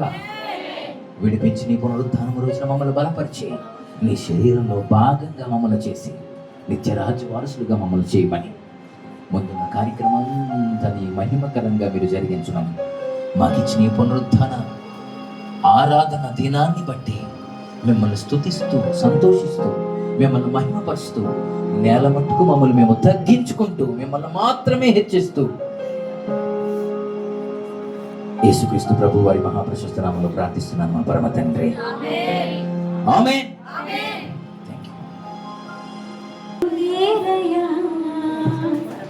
నిన్నే నమ్ముకున్నాను, నీ వంటి వారు ఎవరయ్యా? నిన్నే నమ్ముకున్నాను, నీ వంటి వారు వేరయ్యా. అద్భుతం చేయుమయా నా జీవితంలో,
పంచుకోవాలి కదా. 7 మాటలు మరి ఎవరు పంచుకుంటారు? ఎవరెవరు పంచుకుంటారు? నేనే ఇచ్చేనా? మీరు ఎవరైనా చెప్తారా? నేనే ఇచ్చేనంటే మీకు మాట ఇవ్వనా అని, 7 మాటలు నేనే చెప్పనా అని కాదు, మీకు మాటలు ఇవ్వనా నేను ఇచ్చేసి, లేకపోతే మీరు ఎవరైనా చెప్పాలి అని అనుకుంటున్నారా? నేనే సెలెక్ట్ చేసానా?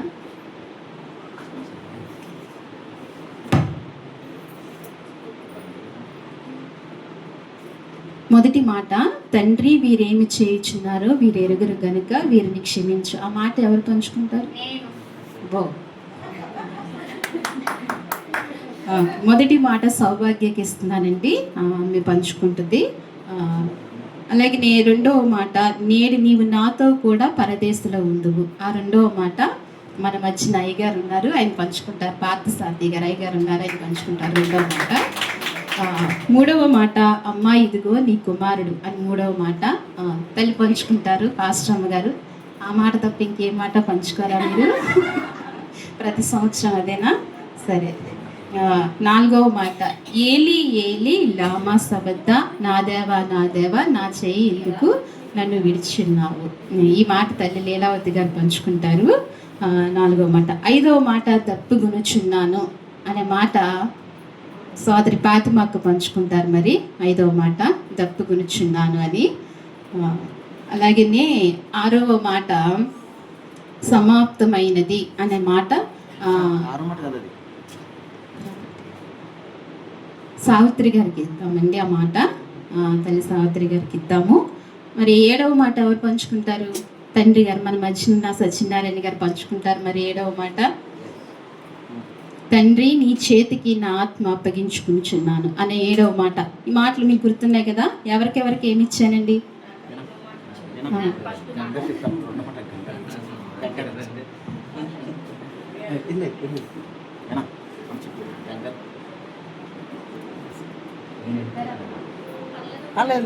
అది రెండమాట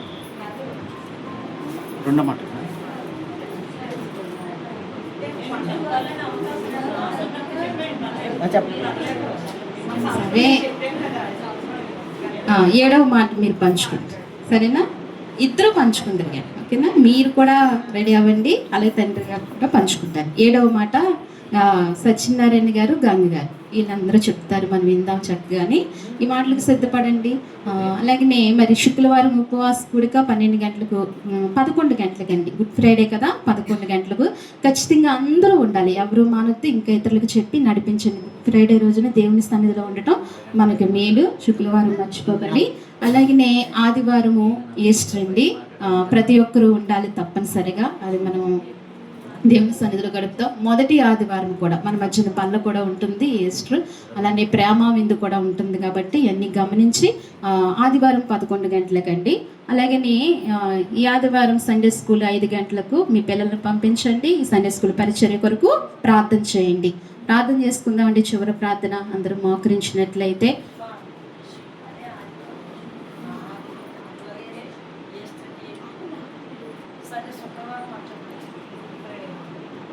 తర్వాత లాస్ట్లో మాట్లాడకుండా ఒక 5 నిమిషాలు బయటికి వెళ్ళకుండా, సరే అందరూ మోకరించినట్లయితే చివరి ప్రార్థన చేసుకుందాం.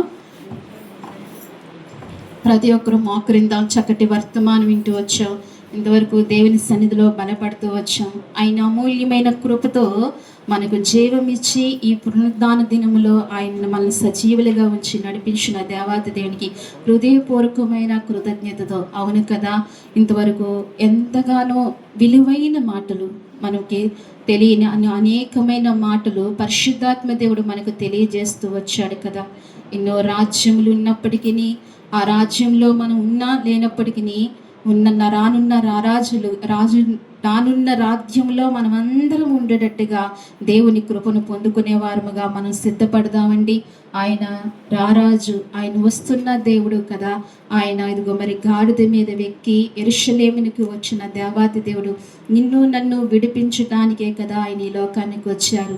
అవును, కట్టబడిన మన జీవితాలు, పాపపు కట్టడతో కట్టబడిన మన జీవితాలను విడిపించడానికి ఆ ప్రియ కుమారుని ఈ లోకానికి పంపించారు. రానున్న రాజ్యంలో నీవు నేను ఉండాలని, ఆయన చిత్తంలో మనల్ని ఉండాలని ఆయన ఉద్దేశము కదా. ఆయన ఇంతగా మనల్ని జ్ఞాపకం చేసుకుని, ఇంతగా రక్షించి, ఇంతగా కృప చూపించిన దేవాతి దేవునికి హృదయపూర్వకంగా ప్రభువా నన్ను జ్ఞాపకం చేసుకున్నావా అయ్యా, ఎక్కడో మూలన కట్టబడి ఉన్న నన్ను ప్రవ్వా విడిపించటానికి ప్రవ్వా అయ్యా ఈ లోకంలోనికి నీ వచ్చి తండ్రి నన్ను జ్ఞాపకం చేసుకుని నన్ను విడిపించినందుకు నీకు వందనాలు ప్రవ్వా అని విన్న ఈ మాటలను బట్టి, విన్న వర్తమానాన్ని బట్టి, నువ్వు బలపడిన విధానాన్ని బట్టి దేవునికి హృదయపూర్వకంగా కృతజ్ఞతాస్తుతులు తెలియచేద్దాం. చివరి ప్రార్థన చేసుకుందాం.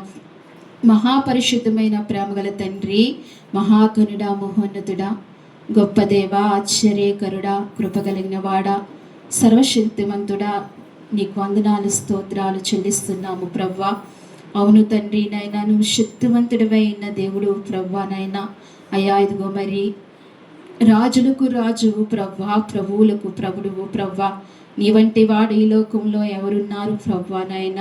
అయ్యా ఇదిగో మరి ఈ మధ్యాహ్నకాల సమయంలో ప్రవ్వా మమ్మల్ని మీరు బలపరిచినందుకే నీకు వందనాలు స్తోత్రాలు చెల్లించుకుంటున్నాం ప్రవ్వా. మమ్మల్ని మీరు జ్ఞాపకం చేసుకున్నందుకే నీకు స్తోత్రాలు చెల్లిస్తున్నాము ప్రవ్వా. నిన్న నేడు రేపు ఏకరీతిగా ఉన్నవాడువు నైనా, మార్పు లేని వాడువు ప్రవ్వా నైనా. అయ్యా ఇదిగో మరి పరము నుండి భూమికి మా కొరకే వచ్చి ఉన్న దేవానికి స్తోత్రాలు ప్రవ్వా. అయ్యా ఏడు రాజ్యములో ప్రవ్వా నైనా గతించిన రాజ్యాలన్నీ గతించినవి ప్రవ్వా. అయ్యా ఇదిగో మేము ప్రస్తుతం ఉన్న ఈ రాజ్యంలో ప్రవ్వా నైనా మేము నిన్ను తెలుసుకోవడానికి నీవు ఇచ్చిన కృపను బట్టి నీకు స్తోత్రాలు. ఈ రాజ్యంలో ఉండగా మమ్మల్ని రక్షించుకున్నందుకు నీకు స్తోత్రాలు ప్రవ్వా. రానున్న రాజ్యంలో, యేసు రాజ్యంలో మేమందరము ఉండాలని ఆశపడుతున్నాము ప్రవ్వా. సార్వత్రిక సంఘాన్ని అంతటినీ ప్రవ్వా రానున్న యేసు రాజ్యములో చేర్చుకోండి స్వామి. దేవానికి స్తోత్రాలు ప్రవ్వా. మమ్మల్ని ఆ రీతిగా బలపరచండి అయ్యా, మమ్మల్ని ఆ రీతిగా సిద్ధపరచండి స్వామి. దేవానికి స్తోత్రాలు తండ్రి. అయ్యా ఇదిగో మరి మధ్యాహ్న కాల సమయంలోనైనా ఈ మట్ల ఆదివారం సందర్భంగా ప్రవ్వా అయ్యా నువ్వు నైనా నాతోనూ మాతో మాట్లాడిన విధానం కొరకే నీకు వందనాలు ప్రవ్వా. నువ్వు మాట్లాడిన విషయాన్ని బట్టి నీ సన్నిధిలో నీకు కృతజ్ఞతలు తెలియజేస్తున్నాము ప్రవ్వా. నైనా పరిశుద్ధాత్మ దేవా, నువ్వు ఇంతవరకు నీ ఆత్మకార్యాన్ని మాకు జరిగించినందుకే నీకు వందనాలు ప్రవ్వా. నీ ఆత్మకార్యం మాతో జరిగించినందుకే నీకు వందనాలు స్తోత్రాలు చెల్లించుకుంటున్నాం ప్రభా. మమ్మల్ని విమోచించావు ప్రభా. ఆనాడు కట్టబడిన గాడిద మీద తండ్రి ప్రభా నీ శిష్యులను పంపి దాన్ని విడిపించి దాని మీదకి నువ్వు ఎలాగైతే ఎక్కావో ప్రభా, అయా కట్టబడిన మా జీవితాలు విమోచించి ప్రభా మమ్మల్ని రక్షించినందుకే నీకు స్తోత్రాలు చెల్లించుకుంటున్నా. గాడిదకు ప్రతిగా గొర్రెపిల్లను ప్రతిష్ఠించినట్లుగా మాకు ప్రతిగా నువ్వు బలైపోయావు ప్రవ్వా. నువ్వు మాకు ప్రతిగా సిలువలో యజ్ఞమైపోయావు ప్రభా. మేము పొందవలసిన శిక్ష యావత్తు నువ్వు పొందుకున్నావు తండ్రి. దేవా నీకు వందనాలు స్తోత్రాలు తండ్రి. అయ్యా నువ్వు చూపిన మాపై కృపను బట్టి నీకు వందనాలు, నువ్వు చూపిన మాపై ప్రేమను బట్టి నీకు వందనాలు స్తోత్రాలు చెల్లించుకుంటున్నాం ప్రభా. అయ్యా మా గుండెల లోతుల్లోనైనా నీ మాటలు ఉంచుకోవడానికి సహాయం చేయండి నాయన. అయ్యా ఇదిగో మరి నైనా మా మీద ప్రవ్వా అయ్యా ఇదిగో నైనా నీ వాక్యము మాలో ఉన్నప్పుడు నైనా, నీ వాక్యము మా గుండె లోతులో ఉన్నప్పుడు ప్రవ్వా నాయనా అయ్యా ఈ లోకములో కానీ అయ్యా రానున్న యేసు రాజ్యములో కానీ విలువ కలుగుతుంది కదా ప్రవ్వా. అయ్యా నువ్వు మా గుండె లోతులో ఉండటానికి కృప మాకు దయచేయమని మీ సన్నిధిలో ప్రార్థిస్తున్నాను తండ్రి. సహాయం చేయండి నాయన. ఈ ఆదివారం ఈ ఆరాధన అంతటిలో మీరు జ్ఞాపకం చేసుకుని మీరు మాకు తోడుగా ఉండి నడిపించినందుకే వందనాలు స్తోత్రాలు ప్రవ్వా. అలాగనే స్వామి ఈ సమయంలో ప్రవ్వా నాయన మొదటి ప్రార్థన నుండి చివరి ప్రార్థన వరకు మీ ఆత్మ సహాయముతోనైనా మీరు నడిపించినందుకే వందనాలు స్వామి. ఎవరైతే ఆత్మతో సత్యంతో నిన్ను ఆరాధించాలో ప్రతి బిడ్డను మీరు దీవించండి, ఆశీర్వదించండి. అయ్యా ఇంద అడుగు పెట్టిన ప్రతి బిడ్డకు అయ్యా నీ దైవ కృపను మీరు అనుగ్రహించండి ప్రభా. నీ దైవ దీవెనలు మీరు దయచేయండి స్వామి నాయన. వచ్చిన ప్రతి బిడ్డను మీరు జ్ఞాపకం చేసుకోండి. వచ్చిన ప్రతి బిడ్డను పేరు పేరున మీరు దీవించండి, ఆశీర్వదించండి. వారికి కావలసిన కృపంతయు మీరు అనుగ్రహించండి. వారికి కావలసిన ఈవులన్నీ మీరు అనుగ్రహించమని మీ సన్నిధిలో ప్రార్థిస్తున్నాను తండ్రి నాయన.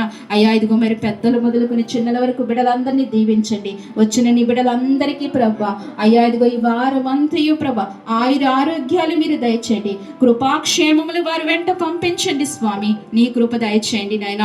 ముఖ్యంగా నాయన ప్రభా యుద్ధాలను మీరు జ్ఞాపకం చేసుకోండి.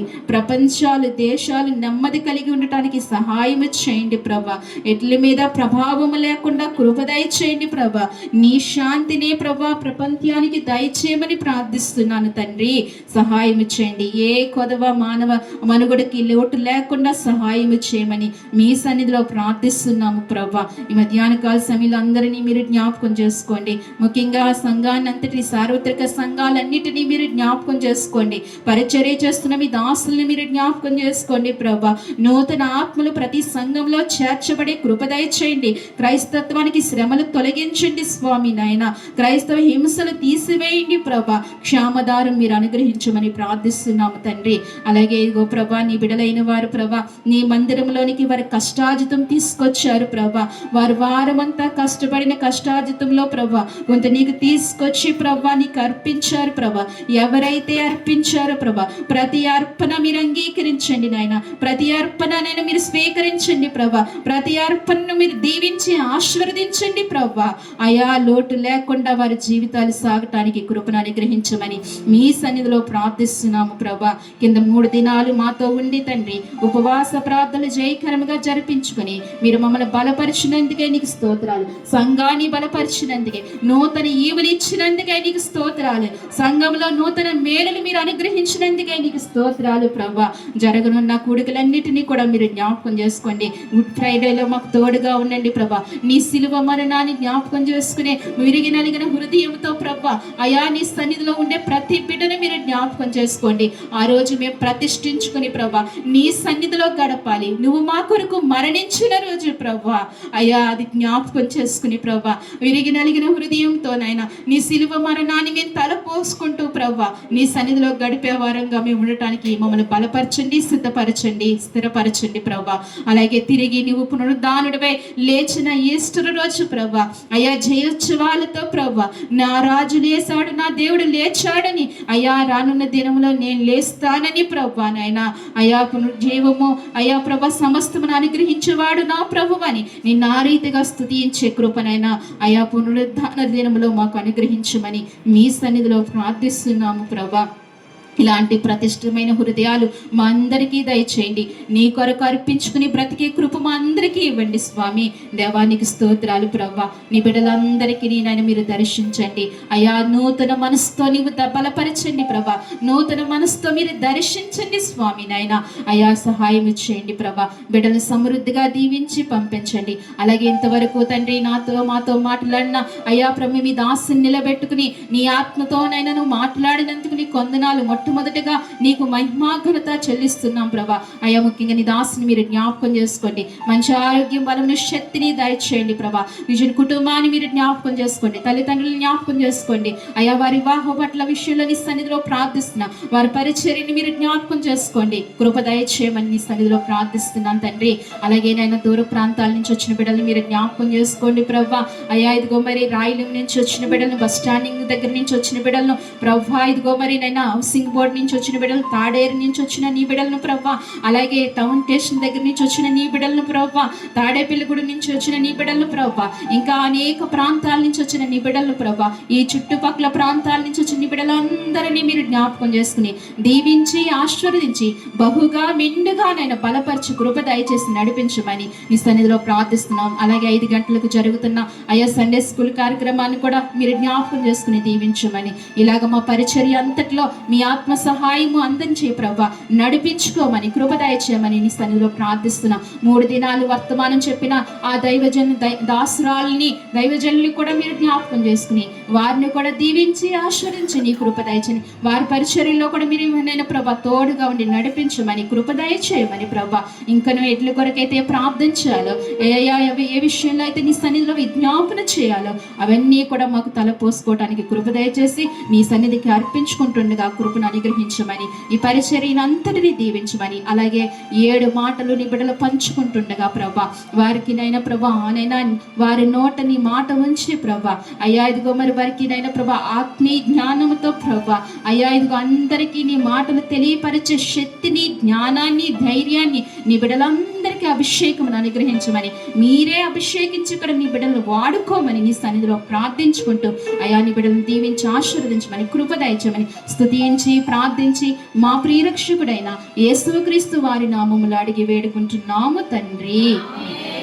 మన తండ్రి అయిన దేవుని ప్రేమయు కుమారుడైన యేసుక్రీస్తు కృపయు పరిశుద్ధాత్మ అన్యోన్య సహవాసము మనకు మన కుటుంబాలకు సార్వత్రిక సంఘానికి ఇప్పుడు వాక్యం చెప్పిన దైవజనుల కుటుంబానికి దైవజనులకు ఇప్పుడును ఎల్లప్పుడూ సదాకాలము దేవుడు తోడైండి నడిపించును గాక. యేసు రక్తమే ప్రవేశ రక్తము సంపూర్ణమైన విజయం కలుగును గాక. ఆమేన్ ఆమేన్ ఆమేన్.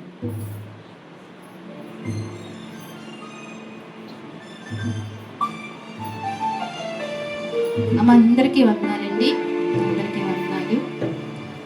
ఒకసారి అందరికీ ఎవరికి ఏ మాటలు ఇచ్చాను గుర్తున్నాయి కదా? ఒకసారి చెప్పండి, ఎవరికి ఏ మాటలు ఇచ్చాను? మొదటి మాట ఎవరికి ఇచ్చాను? రెండవ మాట మాస్టర్ గారికి. మూడవ మాట అండి, నాలుగవ మాట, ఐదు వాకకి, ఆరు సావిత్రమ్మ గారికి, 7 గంగారికి, సత్యనారాయణ గారికి 7 మాటలు కదా, గుర్తుపెట్టుకుని స్థితిపండి. అలాగే ఈస్టర్ గురించి ఒకసారి మాట్లాడుకోండి. ఒకసారి మళ్ళీ శుక్రవారం కుదరదు, ఇప్పుడే మాట్లాడుకోండి.